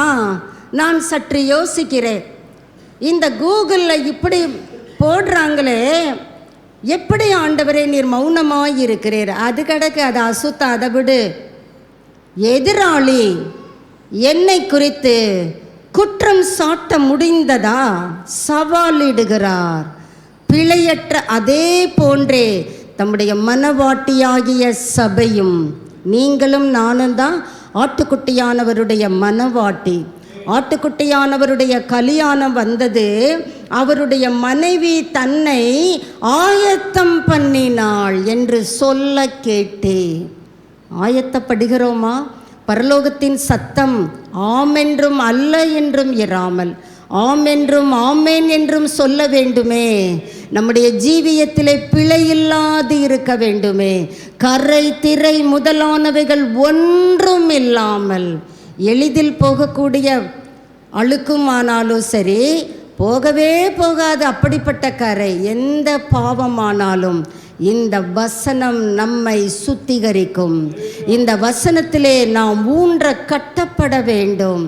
அதனால தான் சபைகளிலே வேத பாட ஆராய்வு என்று வைக்கிறார்கள். இந்த வசனத்தை ஆராயும் பொழுது நம்முடைய வாழ்க்கையிலே அந்த பரிசுத்தத்தை குறித்த தாகம் நமக்கு ஏற்படும். ஏதோ சர்ச்சு ப்ரோக்ராம் நம்ம அப்படி தப்பு கணக்கு போட்டு பரிசுத்தத்தை கெட்டு போகிறோமே தவிர பரிசுத்தத்திலே வளர நம்மால் இயலவில்லை. அப்படித்தானே? நம்மால் பரிசுத்தத்திலே வளர்ந்தேக முடியவில்லையே. அதனால தான் ஆண்டவர் சொல்லுகிறார், உங்கள் சரீரங்களை பரிசுத்தமும் தேவனுக்கு பிரியமுமான லிவிங் சாக்ரிஃபைஸ், செத்துப்போன பலி அல்ல, உயிருள்ள பலி. கிறிஸ்து உயிருள்ளவராய்த்தானே சிலுவையிலே அடிக்கப்பட்டார். கிறிஸ்து உயிருள்ளவராய்த்தானே அந்த நெருக்கத்தின் பாதையிலே கடந்து சென்றார். யாருக்காக? நம் ஒவ்வொருவருக்காக தானே. 1 பேதுரு 2ஆம் அதிகாரம் 4-5 வசனங்களை வாசிக்கலாம். மனுஷரால் தள்ளப்பட்டதாயினும் ஆண்டவர் பஸ்கா ஆட்டுக்குட்டியினுடைய முதல் நிலைமையை பாருங்க. மனிதரால் தள்ளப்பட்ட நிலைமை. இது தேவனுடைய பிள்ளைகளுக்கும் இந்த நிலைமை வரும். ஆண்டவர் சொல்லுகிறார், என்னையே இந்த மனுஷர் தள்ளுனாங்கன்னா உன்னை தள்ள மாட்டாங்களா? அதை சுருக்கமாக சொல்லுகிறார், பச்சை மரத்திற்கே இப்படி என்றால் பட்ட மரத்திற்கு எப்படி? மனிதரால் தள்ளப்பட்டதுதான், ஆனா தேவனால் தெரிந்து கொள்ளப்பட்டது மட்டுமல்ல, ஹைலி பிரஷியஸ், விலையேற பெற்றதாய் இருக்கிற ஜீவனுள்ள கல். அந்த பஸ்கா ஆட்டுக்குட்டிக்கு வேதம் கொடுக்கிற அடுத்த பெயர் ஜீவனுள்ள கல். அந்த கல்லிட்டை நாம் என்ன செய்திருக்கிறோம்? சேர்ந்திருக்கிறோம். இப்போ அடுத்த வசனத்தை வாசிக்கலாம். ஜீவனுள்ள கற்களை போல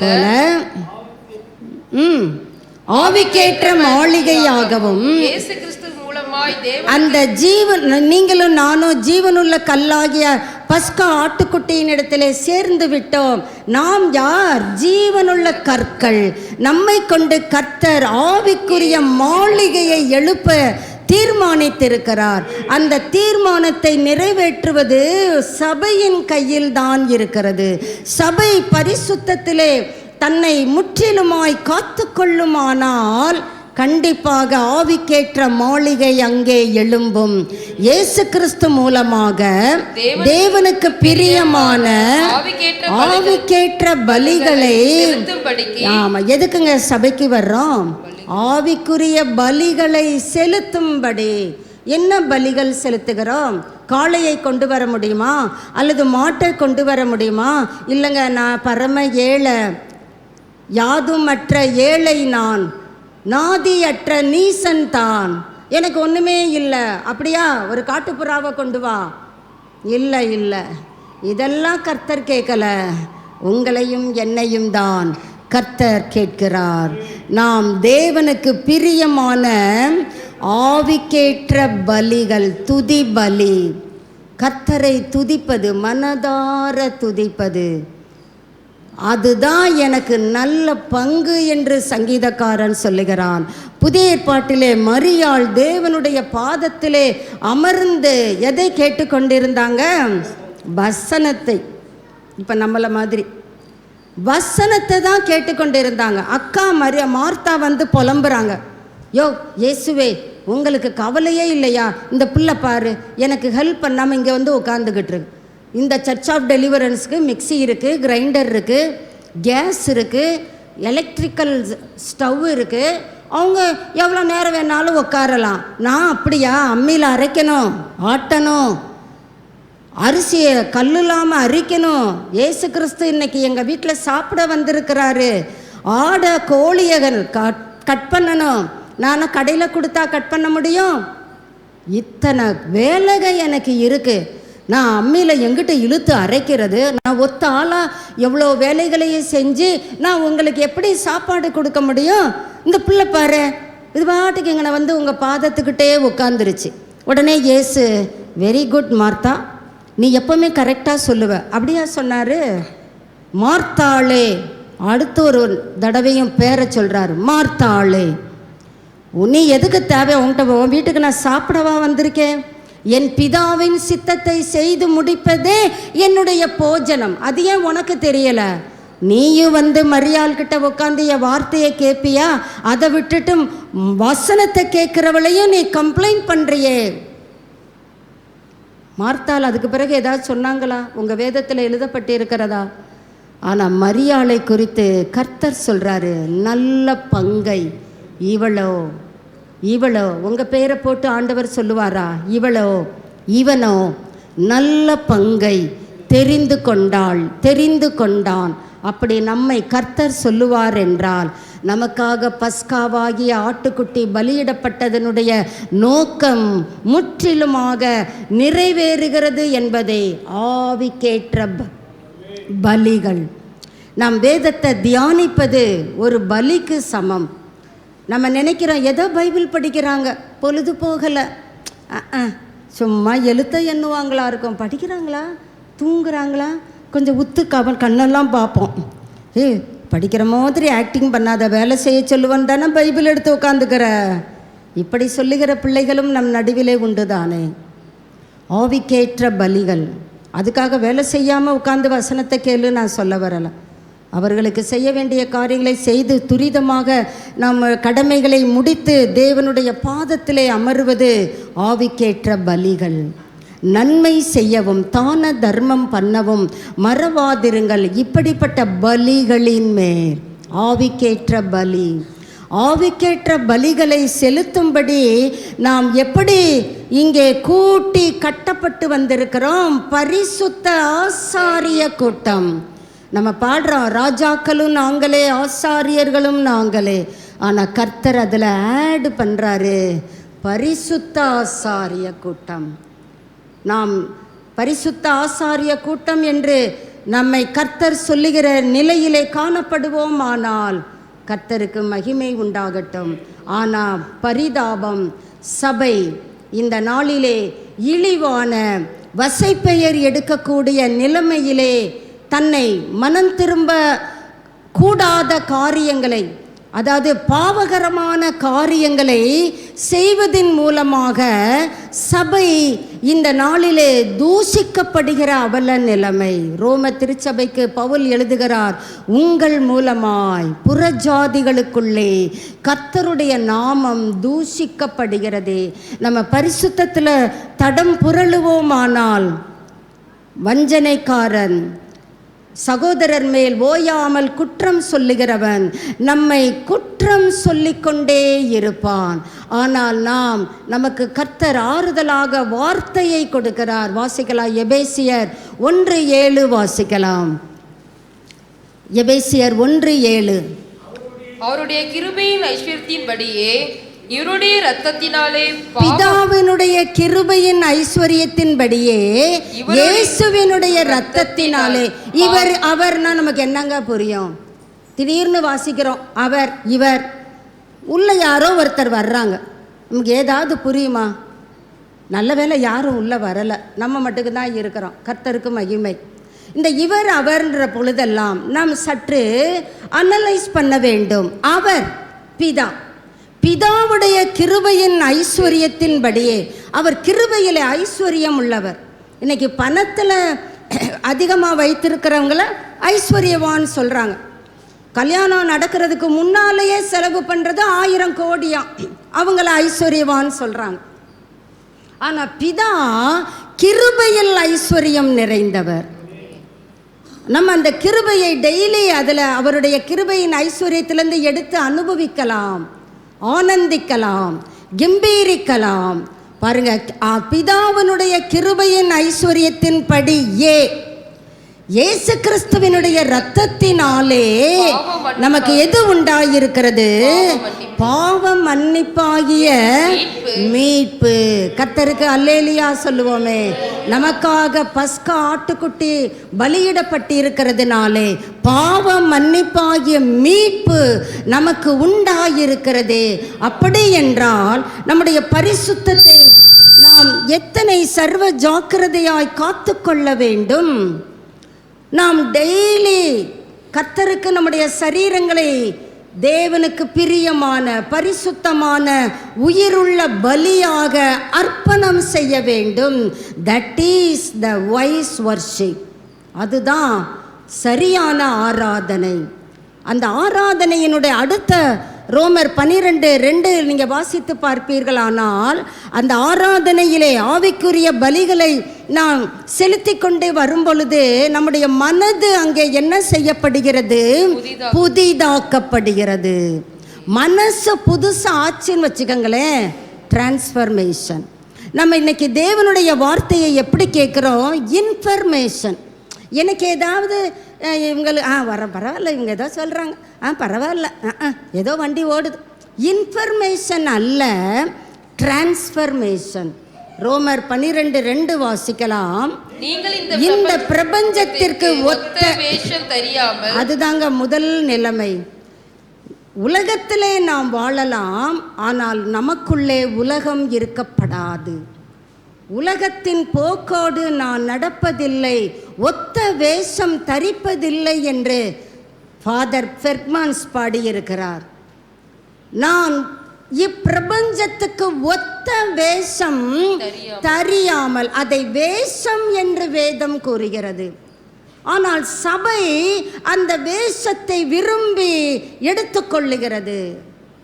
நாம் எப்படிப்பட்ட நிலைமையிலே இருக்கிறோம்? ஆண்டவருக்கு பரிசுத்த நிலையிலே, புத்தியுள்ள ஆராதனை செய்கிற நிலையிலே, ஆவிக்கேற்ற பலிகளை செலுத்துகிற நிலையிலே நாம் காணப்படுவோமானால் கண்டிப்பாக இப்பிரபஞ்சத்துக்கு ஒத்த வேஷம் சபையிலே, சபை என்றால் கிறிஸ்துவின் சரீரமாகிய சபையிலே அந்த வேஷம் இருப்பதில்லை. பதிலாக ரியாலிட்டி, பரிசுத்தம், பரிசுத்தத்தினுடைய முழுமையை அங்கே பார்க்க முடியும். காரணம், அந்த மனம் என்னாகிவிட்டது? ரெனியூயல் ஆகிவிட்டது, புதிதாக்கப்பட்டு விட்டது. Through the blood of Jesus, through the words of our Lord Jesus. கர்த்தருடைய வாயிலிருந்து வருகிற வார்த்தையினாலே, அவருடைய இரத்தத்தினாலே நம்மை கர்த்தர் பரிசுத்தத்தின் மேல் பரிசுத்தம் செய்து கொண்டே வரும் பொழுது நம்முடைய மனது அங்கே புதுப்பிக்கப்படுகிறது. விளைவு மறுரூபம். மத்தேயு 17ஆம் அதிகாரத்திலே இயேசு சீஷர்களுக்கு முன்பாக மறுரூபமானார். அந்த அனுபவத்தை சபைக்கு இந்த நாளிலே கர்த்தர் கொடுப்பதற்கு பிரியமுள்ளவராயிருக்கிறார். அப்போ அந்த இடத்துல எப்படி இருந்ததா? பயங்கர சில்லுன்னு இருந்துச்சான். பேதுரு எழுதி வைக்கிறார்.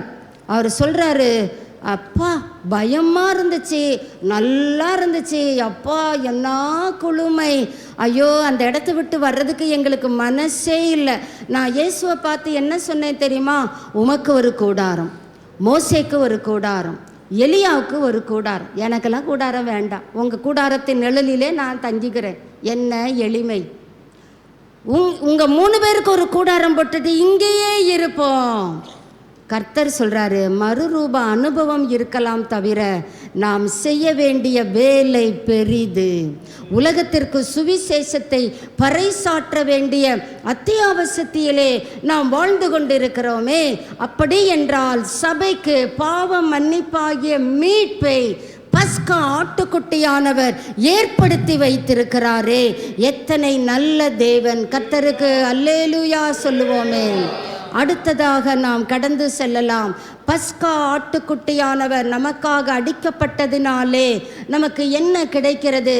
நம்முடைய எதிராளியாகிய சாத்தானை நாம் மேற்கொள்ள முடிகிறது. வாசிக்கலாம். வெளிப்படுத்தல் 12:11. வெளிப்படுத்தல் 12 2ஆம் அதிகாரம் 11ஆம் வசனம். மரணம் நேரிடுகிறதா இருந்தாலும் அதற்கு தப்பும்படி தங்கள் ஜீவனையும் பாராமல் ஆட்டுக்குட்டியின் பஸ்கா ஆட்டுக்குட்டியின் இரத்தத்தினாலும் சாட்சியின் வசனத்தினால் நாம் ஜெயிப்பதற்கு பஸ்கா ஆட்டுக்குட்டியானவருடைய இரத்தம் நமக்கு உதவி செய்கிறது. நான் தான்பா ஜெயிப்பேன், நீங்க எப்படியோ எதிர்நீச்சல் போடுங்க, அப்படி சொல்லுகிறவர் நம்முடைய தகப்பன் அல்ல. அவர் முதல்ல அவனை ஜெயித்தார். உன் கூர் எங்கே? வெற்றி முழக்கமிட்டார். உன்னுடைய ஜெயம் எங்கே?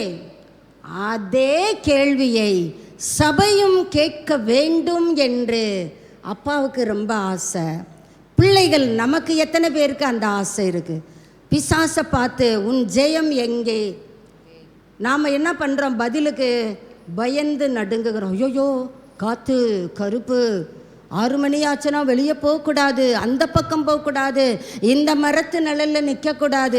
வேதத்தில் எங்கேயாவது இருக்குதா? ஆனால் சபை இந்த நாளிலே அதை பிடித்து கொண்டாடுகிறது. அங்கே போனால் காற்று இருக்குது, கருப்பு இருக்குது. ஏன் இந்த வெள்ளை போகும்போது கருப்பு போயிடாதா? நீ வெள்ளையாக தானே இருக்க. நீ வெளில போனேன்னா கருப்பு உன்னை பார்த்து அலறி அடிச்சுட்டு ஓடணும் தானே. நீ ஏன் அலற? அவனை ஜெயித்தார்கள். முதல்ல ஆட்டுக்குட்டியானவருடைய இரத்தம்.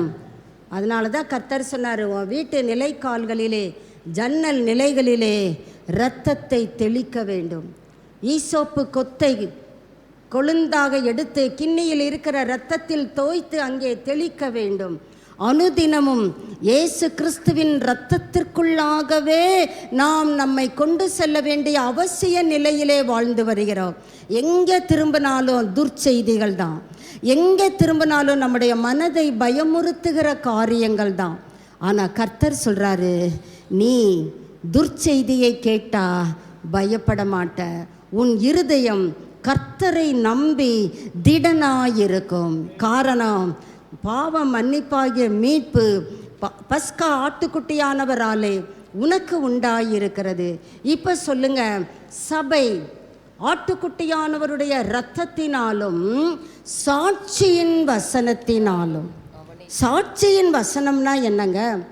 கர்த்தர் எனக்கு தலைவலியிலிருந்து கடந்த 2 நாட்களாக மிகுந்த நிஜமாக சொல்கிறேங்க, மாய்மாலமாக சொல்லலை, 2 நாட்களாக மிகுந்த தலைவலி. நான் மிக களைப்போடு உணவு கூட எடுத்துக்கொள்ள இயலாத நிலைமையிலே அப்படியே படுத்து விட்டேன். கர்த்தர் எனக்கு இந்த காலை வேளையிலே ஆராதனைக்கு வருவதற்கு அல்லேலூயா கர்த்தர் எனக்கு கிருபை செய்தார். இது சாட்சியா? அப்படி பார்த்தா ரோட்டில் போகிற எத்தனை பேர் சொல்லுவாங்க, மண்டவலி, தலைவலி, திருகுவலி, கைவலி, கால்வலி, இடுப்பு வலி. அப்போ அவங்கெல்லாம் சாட்சி சொல்லணும் தானே. சாட்சியின் வசனம் என்றால் நீங்கள் எந்த பாவத்தை ஜெயித்தீங்க, எந்த நிலையில் பிசாச மூஞ்சில குத்து விட்டீங்க, சாட்சி சொல்ல வேண்டும். நான் பிசாசை ஜெயித்தேன். பக்கத்தில் தான் அவனும் கவனிப்பான். அவன் பயங்கர அறிவாளி தான். அவனுக்கு 6000 வருட அனுபவம் உண்டு. பரலோகத்தின் சில சமாச்சாரங்கள் அவனுக்கு நன்கு தெரியும். அவனுக்கிட்டலாம் நம்ம டபாய்க்க முடியாது. இயேசு எப்படி நம்மை உள்ளிந்திரியங்களை பார்க்கிறாரோ அப்படி தான் அவனுக்கும் நம்முடைய அந்தரங்க வாழ்க்கையை பற்றி நன்கு தெரியும். நாம் அவனை ஜெயித்திருக்கிறோமா? எப்படி ஜெயிக்க முடியும் என்பதை இயேசு சொல்லுகிறார். அதுக்காக தான் நான் சபையே உனக்காக ரத்தம் சிந்தி இருக்கிறேன். என் ரத்தத்தை கொண்டு நீ பிசாசை என்ன பண்ண முடியும்? ஜெயிக்க முடியும். நம்மள எத்தனை பேர் ஜெயிக்கிறோம், ஜெயித்து கொண்டு இருக்கிறோம்? தூக்க கலக்கத்தில் அல்லேலியா சொல்லப்படாது. ஜெயித்து சாட்சியின் வசனத்தினாலே நான் கர்த்தருக்குள்ளாக நாணலை போல் அல்ல, நிமிர்ந்து நிற்கிற பலகையாய் காணப்படுகிறேன். ஜெயிக்கிற அனுபவம். நான் பரிசுத்தத்திலே வளர்ந்து கொண்டிருக்கிறேன். ஜெயிக்கிற அனுபவம். நான் இயேசு கிறிஸ்துவின் இரத்தத்துக்குள்ளே என்னை மறைத்து கொண்டிருக்கிறேன். அதனால கர்த்தர் எனக்கு உதவி செய்கிறார் பிசாசை நான் ஜெயிக்க. இதெல்லாம் சாட்சியின் வசனம். இயேசு கிறிஸ்துவின் இரத்தம் நம்முடைய வாழ்க்கையில் இருக்கிற அடிமை தலைகளை எல்லாம் முறித்து போட வல்லமை உடையது. நம்ம எந்த பாவத்தை விட முடியாமல் தவிக்கிறோமோ கர்த்தருடைய இரத்தத்திற்குள்ளே நீங்கள் வந்து பாருங்க. அந்த இரத்தம் அந்த பாவத்தின் கூரை மழுங்கடித்து விடும். இயேசு கிறிஸ்துவினுடைய இரத்தம் ஆவிக்குரிய சிறைப்பட்ட நிலைமையிலே நாம் காணப்படுகிறோம். பைபிள் வாசித்து எத்தனையோ நாளாச்சுங்க. ஆனால் எங்கள் வீட்டில் பர்த்டேக்கெல்லாம் எங்கள் பிள்ளைகளுக்கு நாங்கள் பைபிள் தான் கொடுப்போம். அந்த பைபிள் ரேட்டெல்லாம் கேட்டிங்கன்னா நீங்கள்லாம் அந்த பக்கமே வந்துக்கிட முடியாது. அவ்வளோ ஹை காஸ்ட்டில் தான் நாங்கள் பைபிள் எங்கள் பிள்ளைகளுக்கு வாங்கி கொடுப்போம். நாம் அந்த வாங்கி கொடுப்பது தவறு இல்லை. ஆனால் அந்த வேதத்திலே நாம் எப்படி தியானித்து திளைத்திருக்கிறோம், வசனத்திலே ஊறி போயிருக்கிறோம். வசனம் நம்முடைய ஆவிக்குரிய அந்த சிறைப்பட்ட நிலைமைகளை எல்லாம் பிரேக் பண்ணிவிடும். சத்துரு நமக்கு எதிராக ஜெபிக்க விடாதபடி, வேதத்தை தியானிக்க விடாதபடி, ஆண்டவருடைய பிள்ளைகளோடு கொண்டிருக்கிற ஐக்கியத்திலே வளர விடாதபடி தடுத்து கொண்டே இருக்கிறான். நாம் அவனுக்கு அவனுக்கு தான் ஆமாம் சொல்கிறோம். காலையில் எழும்பவே முடியல தானே பிசாசு சொல்லுவோம். உடனே நம்ம என்ன சொல்லுவோம்? டபுள் ஆமா போடுவோம். ஆமாம் ஆமாம் ஆமாம். ஜபம் பண்ணவே முடியல, தூக்கமாக வருது தானே, ஏகப்பட்ட ஆமா போடுவோம். ஆமாம் ஆமாம் ஆமாம், கரெக்டாக சொல்கிற. இது ஜெயிக்க முடியாது. நாம் ஆண்டவருடைய உதவியை கேட்க வேண்டும். உண்மைதான், மாம்சியம் பலவீனம் உள்ளது, பட் நம்ம ஆவி உற்சாகம் உள்ளது. ஆண்டவரே, என்னுடைய ஜபத்திலே நான் வளர விரும்புகிறேன். நம்ம ஜபத்தை கிராஃப்ட் போட்டு பார்த்தா மேடு பள்ளமாக தான் இருக்கும். சீரான வளர்ச்சி இருக்குமா? இருந்தால் கர்த்தருக்கு ஸ்தோத்திரம். ஆனால் நான் இங்கிருந்து சொல்லுகிறேன், சீரான வளர்ச்சி இல்லை. அதுதானே உண்மை, ஒத்துக்கொண்டே ஆக வேண்டும் அல்லவா? ஒரு நாளைக்கு பார்த்தா அல்லேலூயா தான், ஆர்ப்பாட்டம் தான், கம்பீர சத்தம் தான், அந்நிய பாஷை தான். அடுத்த நாள் பார்த்தா துவண்டு போய் எலியாவை போல கெபிக்குள்ளே முடங்கி போன நிலைமை. எலியாவே, இங்கே உனக்கு என்ன காரியம்? என்ன கெபிக்குள்ளே இருக்கிற? நேற்று 450 தீர்க்கதரிசிகளை சட்டுன்னு வெட்டி போட்டேன், இன்னைக்கு என்னாச்சு? நான் ஒருத்தன் மாத்திரம் மேய்ந்திருக்கிறேன். ஏசபேல் என்னைய கொலை செய்ய போகிறாங்களாம். பயமாக இருக்கு. ஐயா, இதுவா எலியா தீர்க்கதரிசின்ற நிலைமை? நம்முடைய வாழ்க்கையில் அப்படித்தானே சோர்ந்து துவண்டு போய்விடுகிறோம். யாரோ ஒருத்தர் ஏதோ பயமுறுத்தினா அப்படியே முடங்கி போய்விடுகிறோம். பைபிளாவது ஒன்றாவது ஒரு சின்ன பலவீனம் கொஞ்சம் ஸ்ட்ராங்காக வந்துடட்டும், ஐயோகோ அம்மம்மா, பைபிளாவது ஒன்றாவது, ஜபமாவது ஒன்றாவது, எனக்கு முடியலப்பா, அப்படி தானே பாட்டு பாடுகிறோம். ஜெயிக்க வேண்டும். பலவீனம் வரும் பொழுது கர்த்தருடைய இரத்தம் என்னை பலவானாய் மாற்றும். விசுவாசித்து நான் சுகத்தை எடுத்துக்கொள்ளுகிறேன். அதுதானே ஏசாயா 53வது அதிகாரம். அவருடைய தழும்புகளால் நம்மை சுகமாக்குகிற கர்த்தர் அல்லவா? நம்முடைய துக்கங்களை அவர் சுமந்து தீர்த்து விட்டாரே, நம்முடைய பலவீனங்களை அவர் ஏற்றுக்கொண்டு விட்டாரே. நாம் பலவீனத்தோடு இருக்கிறது கர்த்தருக்கு சித்தம் அல்ல. நான் பலமாயிருப்பது தான் கர்த்தருக்கு சித்தம். ஆனால் எதிராளி பலவீனங்களை கொண்டு வரும் பொழுது நாம் துவண்டு போய்விடாதபடி அவனை எதிர்த்து ஜெயிக்க கற்றுக்கொள்ள வேண்டும். அதற்காக தான் பஸ்கா ஆட்டுக்குட்டியானவர் பலியிடப்பட்டிருக்கிறார். வாசிக்கலாம், வெளிப்படுத்தல் 5:9 வாசிக்கலாம். தேவரீர் புஸ்தகத்தை வாங்கவும் அதன் முத்திரைகளை உடைக்கவும் பாத்திரராயிருக்கிறீர். ஏனெனில் நீர் அடிக்கப்பட்டு சகல கோத்திரங்களிலும் பாஷைக்காரரிலும் ஜனங்களிலும் ஜாதிகளிலும் இருந்து தேவனுக்கென்று எப்படி மீட்டு கொண்டிருக்கிறார்? இரத்தத்தை சிந்தி மீட்டு கொண்டிருக்கிறார். பாவம் மன்னிப்பாகிய மீட்பு எப்படி உண்டாயிருக்கிறது? தம்முடைய சொந்த இரத்தத்தினாலே. எத்தனை அன்பு உள்ள கிறிஸ்து, இரக்கத்தில் ஐஸ்வர்யம் உள்ளவர். வாசிக்கலாம், 1 அதிகாரம் 6வது வசனம், வெளிப்படுத்தல் 1:6. நம்மிடத்தில் அன்பு கூர்ந்து, பாத்தீங்களா? ஆரம்பமே நம்ம பரிசுத்தத்தில் இல்லைன்னா கூட நம்மிடத்தில் still he loves us, still he forgives us. இன்னமும் நம்மை மன்னிக்கிறதற்கு, நம்மை அரவணைக்கிறதற்கு அவர் ஆசை உள்ளவராயிருக்கிறார். ஆனால் சத்துரு நம்மை சொல்லுவான், நீ பாவி, நீ அவர்கிட்ட போக முடியாது, போகாத, தடுப்பான். நம்ம உடனே யாருக்கு கூப்பிடுகிற இயேசுவுக்கு நாம் குரல் அந்த செவி கொடுப்போமா, அல்லது போகாதன் தடை பண்ணுகிற சாத்தானுக்கு செவி கொடுப்போமா? நாம் யாருக்கு செவி கொடுத்து கொண்டிருக்கிறோம்? நம்மிடத்தில் அன்பு கூர்ந்து அவருடைய இரத்தத்தினாலே நம்முடைய பாவங்கள் பாவங்கள் முற்றிலுமாக நம்மை விட்டு அகலப்பட்டு கழுவி தம்முடைய பிதாவாகிய தேவனுக்கு முன்பாக ராஜாக்களாக ஆசாரியர்களாக ஆக்கின அவருக்கு இதுதாங்க ஆராதனை. ஏதோ எனக்கு கர்த்தர் நன்மை செய்தார், தோத்திரம், அது ஆராதனையல், அது தேங்க்ஸ் கிவிங். கர்த்தர் எனக்கு பாராட்டின தயவுக்காக ஸ்தோத்திரம் ஆண்டவரே, நன்றியை தேவன் விரும்புகிறார். ஆனால் கர்த்தருக்கே மகிமை, கர்த்தருக்கே கனம் உண்டாவதாக. எப்படி என்னை மீட்டு கொண்டாரு. புத்தியுள்ள ஆராதனை. வாசிக்கலாம். வெளிப்படுத்தல் 7:14 வருவோம். வெளிப்படுத்தல் 7:14.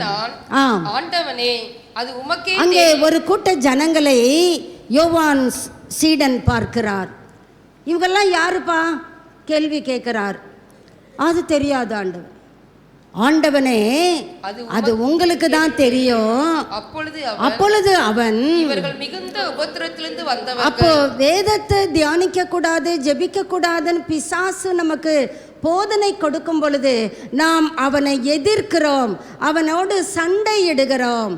அப்போ நமக்கு என்ன ஏற்படுகிறது? உபத்திரவம், ட்ரையல்ஸ். ஆதியாகமம் 22:1 பார்க்கிறோம். கர்த்தர் ஆபிரகாமை சோதித்தார். பரீட்சை இல்லாத மாணவரை நாம் பார்க்க முடியுமா? பரீட்சை உண்டு.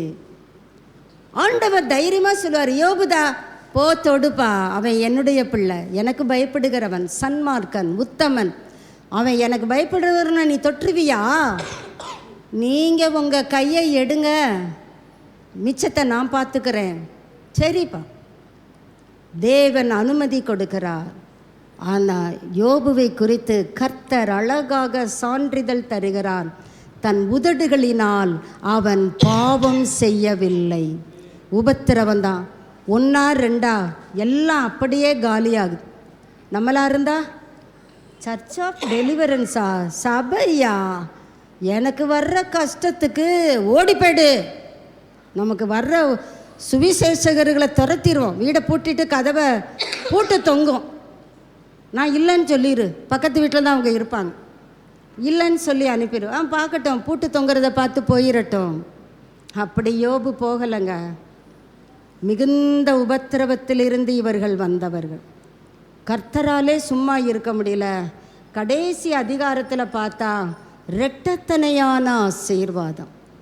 ஆண்டவர் தம்முடைய பிள்ளைகளை ஆசீர்வதிக்கிறதற்குத்தான் பிரியப்படுகிறார். ஆனால் சத்துரு அந்த ஆசீர்வாதங்களை நாம் சுதந்திரிக்க கூடாதபடி நம்மை தடுக்கிறான். நாம் அவனுக்கு இடம் கொடுக்கிறோமா, அல்லது ஆண்டவருக்கு செவி சாய்த்து பிசாசை எதிர்க்கிறோமா? மிகுந்த உபத்திரவத்திலிருந்து வந்தவர்கள். அடுத்த காரியத்தை அழகாக யோவான் சீடனுக்கு சொல்லப்படுகிறது. இவர்கள் தங்கள் ட்ரெஸ்ஸை, தங்கள் வஸ்திரங்களை பஸ்கா ஆட்டுக்குட்டியானவருடைய இரத்தத்திலே தோய்த்து. உபத்திரவப்படும் பொழுது காயங்கள் ஏற்படுகிறது. உபத்திரவம் வரும்போது நம்ம சோர்ந்து போகிறோம் தானே, புலம்புகிறோம். அவிசுவாச வார்த்தைகள், அவநம்பிக்கை சேற்றிலே புரண்டு விடுகிறோம். நான் ஜெபித்து என்ன பலனை கண்டேன், துவண்டு விடுகிறோம்.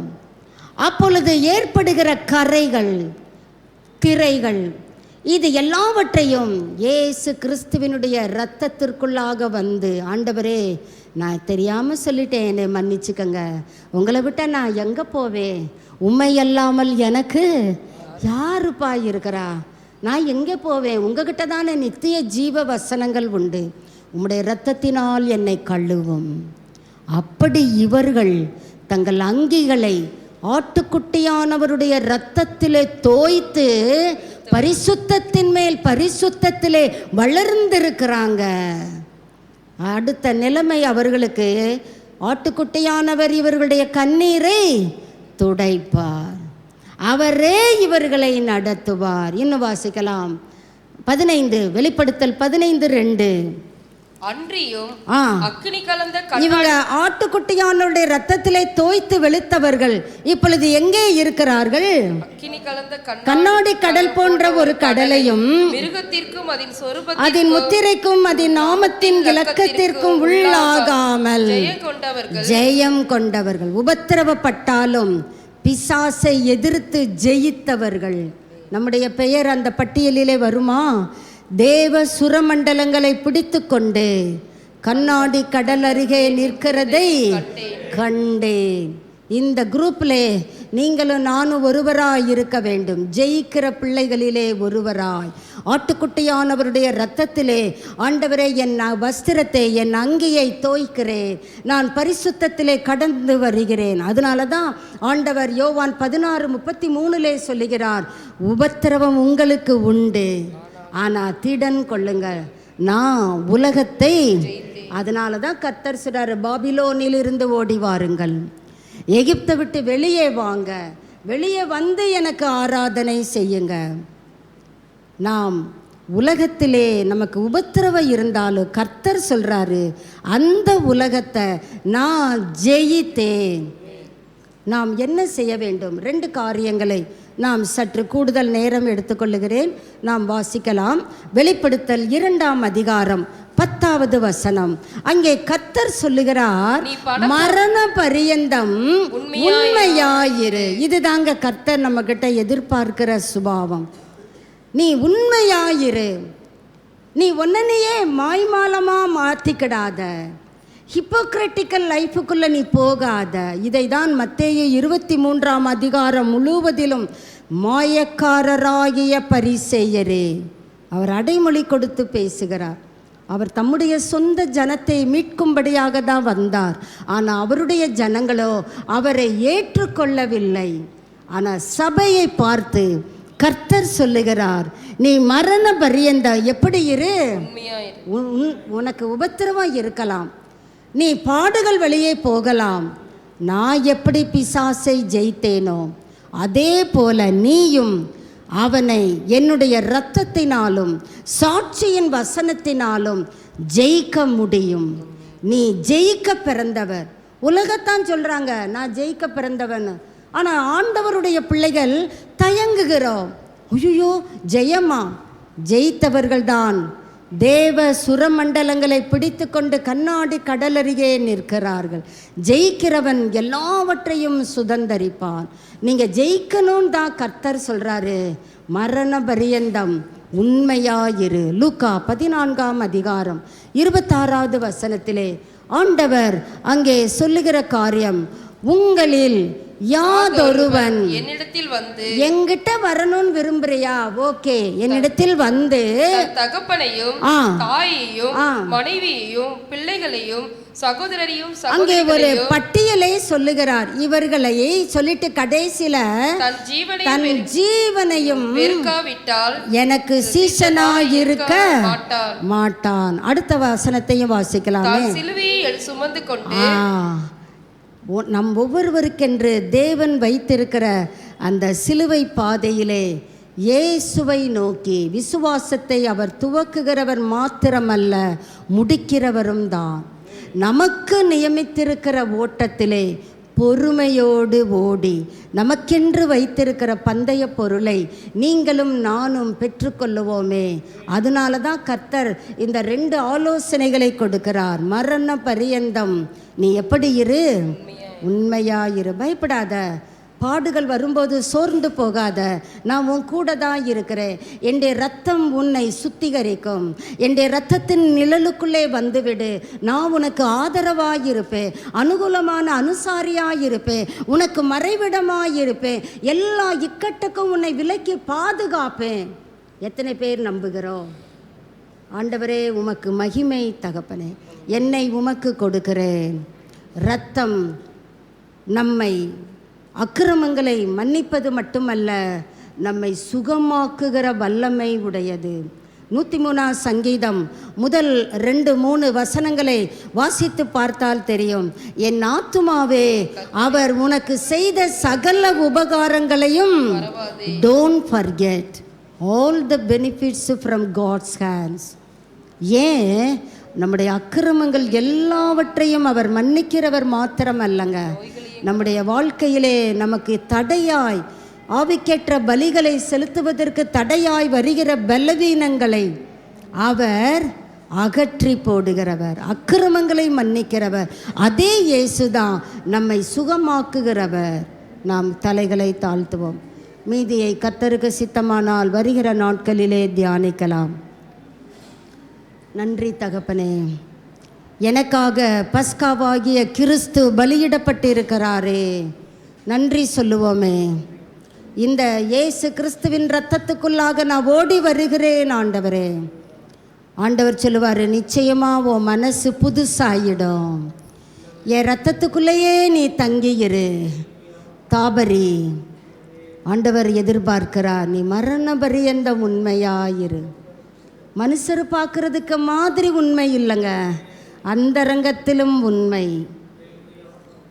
தன் சிலுவையை எடுத்துக்கொண்டு நம்முடைய அதுக்காக அம்மா அப்பாவை வெறுத்துருங்கன்னு சொல்லலை. அதே கர்த்தர் தான் சொல்கிறாரு, உங்களை பெற்றோருக்கு கர்த்தருக்குள் கீழ்ப்படியுங்கள். நாம் பேலன்ஸ்டாக இருக்க வேண்டும். ரொம்ப ஓவராக இயேசுவுக்கு மிஞ்சிய இடத்தை, இயேசுலாம் அப்புறம்தான், அம்மா அப்பா தான் முதல்ல, சகோதர சகோதரிகள் தான் முதல்ல, என் ஜீவன் தான் முதல்ல, அதை தான் கர்த்தர் வேண்டாம் என்கிறார். முதலாவது தேவன், முதலாவது வேத வார்த்தை, முதலாவது ஆவிக்கேற்ற பலிகள். பஸ்காவாகிய கிறிஸ்து பலியிடப்பட்டிருக்கிறாரே, ஆகையால் புளிப்பில்லாதவர்களாய் புளித்த மாவை புறம்பே கழித்து போடுங்கள். இந்த காலை வேளையிலே கர்த்தர் சொல்லுகிற ஆலோசனைகளுக்கு என் இதயத்தை கொடுக்கிறேன். ஆண்டவரே, என் வாழ்க்கையில் இருக்கிற பழைய புளித்த மாவை புறம்பே தள்ளி போடுகிறேன். நான் புளிப்பில்லாதவராய் வாழ விரும்புகிறேன். பஸ்கா ரத்தத்தை என் இந்த சரீரத்திலே வாசல் நிலைகளிலே பூசிக்கொள்ளுகிறேன். Thank you Lord, thank you Jesus. வல்லமை உண்டு உண்டு, அற்புத வல்லமை இயேசுவே, இரத்தத்தால் வல்லமை உண்டு உண்டு, அற்புத வல்லமை ஆட்டுக்குட்டியின் இரத்தத்தினால் வல்லமை உண்டு உண்டு, அற்புத வல்லமை ஆட்டுக்குட்டியின் இரத்தத்தினால் வல்லமை உண்டு உண்டு, அற்புத வல்லமை இயேசுவே, இரத்தத்தால் வல்லமை உண்டு உண்டு, அற்புத வல்லமை ஆட்டுக்குட்டியின் இரத்தத்தினால். நம்மளே எத்தனை பேர் நம்புகிறோம்? எனக்காக பலியிடப்பட்டிருக்கிற ஆட்டுக்குட்டியானவருடைய ரத்தம் வல்லமை உள்ளது. கரங்களை தட்டி கர்த்தரை மகிமைப்படுத்தலாமே. Hallelujah. There is power, wonder working power in the blood of the Lamb. There is power, wonder working power in the precious blood of the Lamb. வல்லமை உண்டு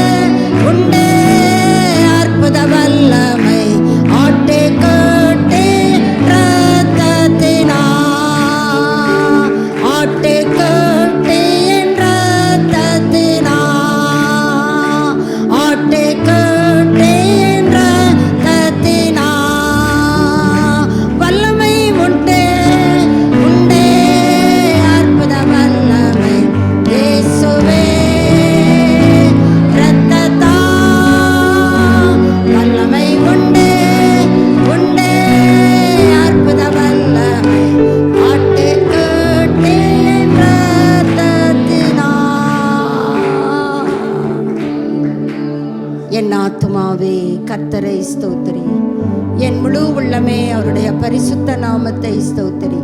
என் ஆத்துமாவே கர்த்தரை ஸ்தோத்திரி, கர்த்தர் செய்த சகல உபகாரங்களையும் மறவாதே. ஆமென், ஆமென். நம்முடைய கர்த்தராகிய இயேசு கிறிஸ்துவினுடைய கிருபையும் பிதாவாகிய தேவனுடைய அன்பும் பரிசுத்த ஆவியானவருடைய அந்யோன்ய ஐக்கியமும் வழியில் நடத்துதலும் பாதுகாப்பும் இன்றும் என்றுமான சதா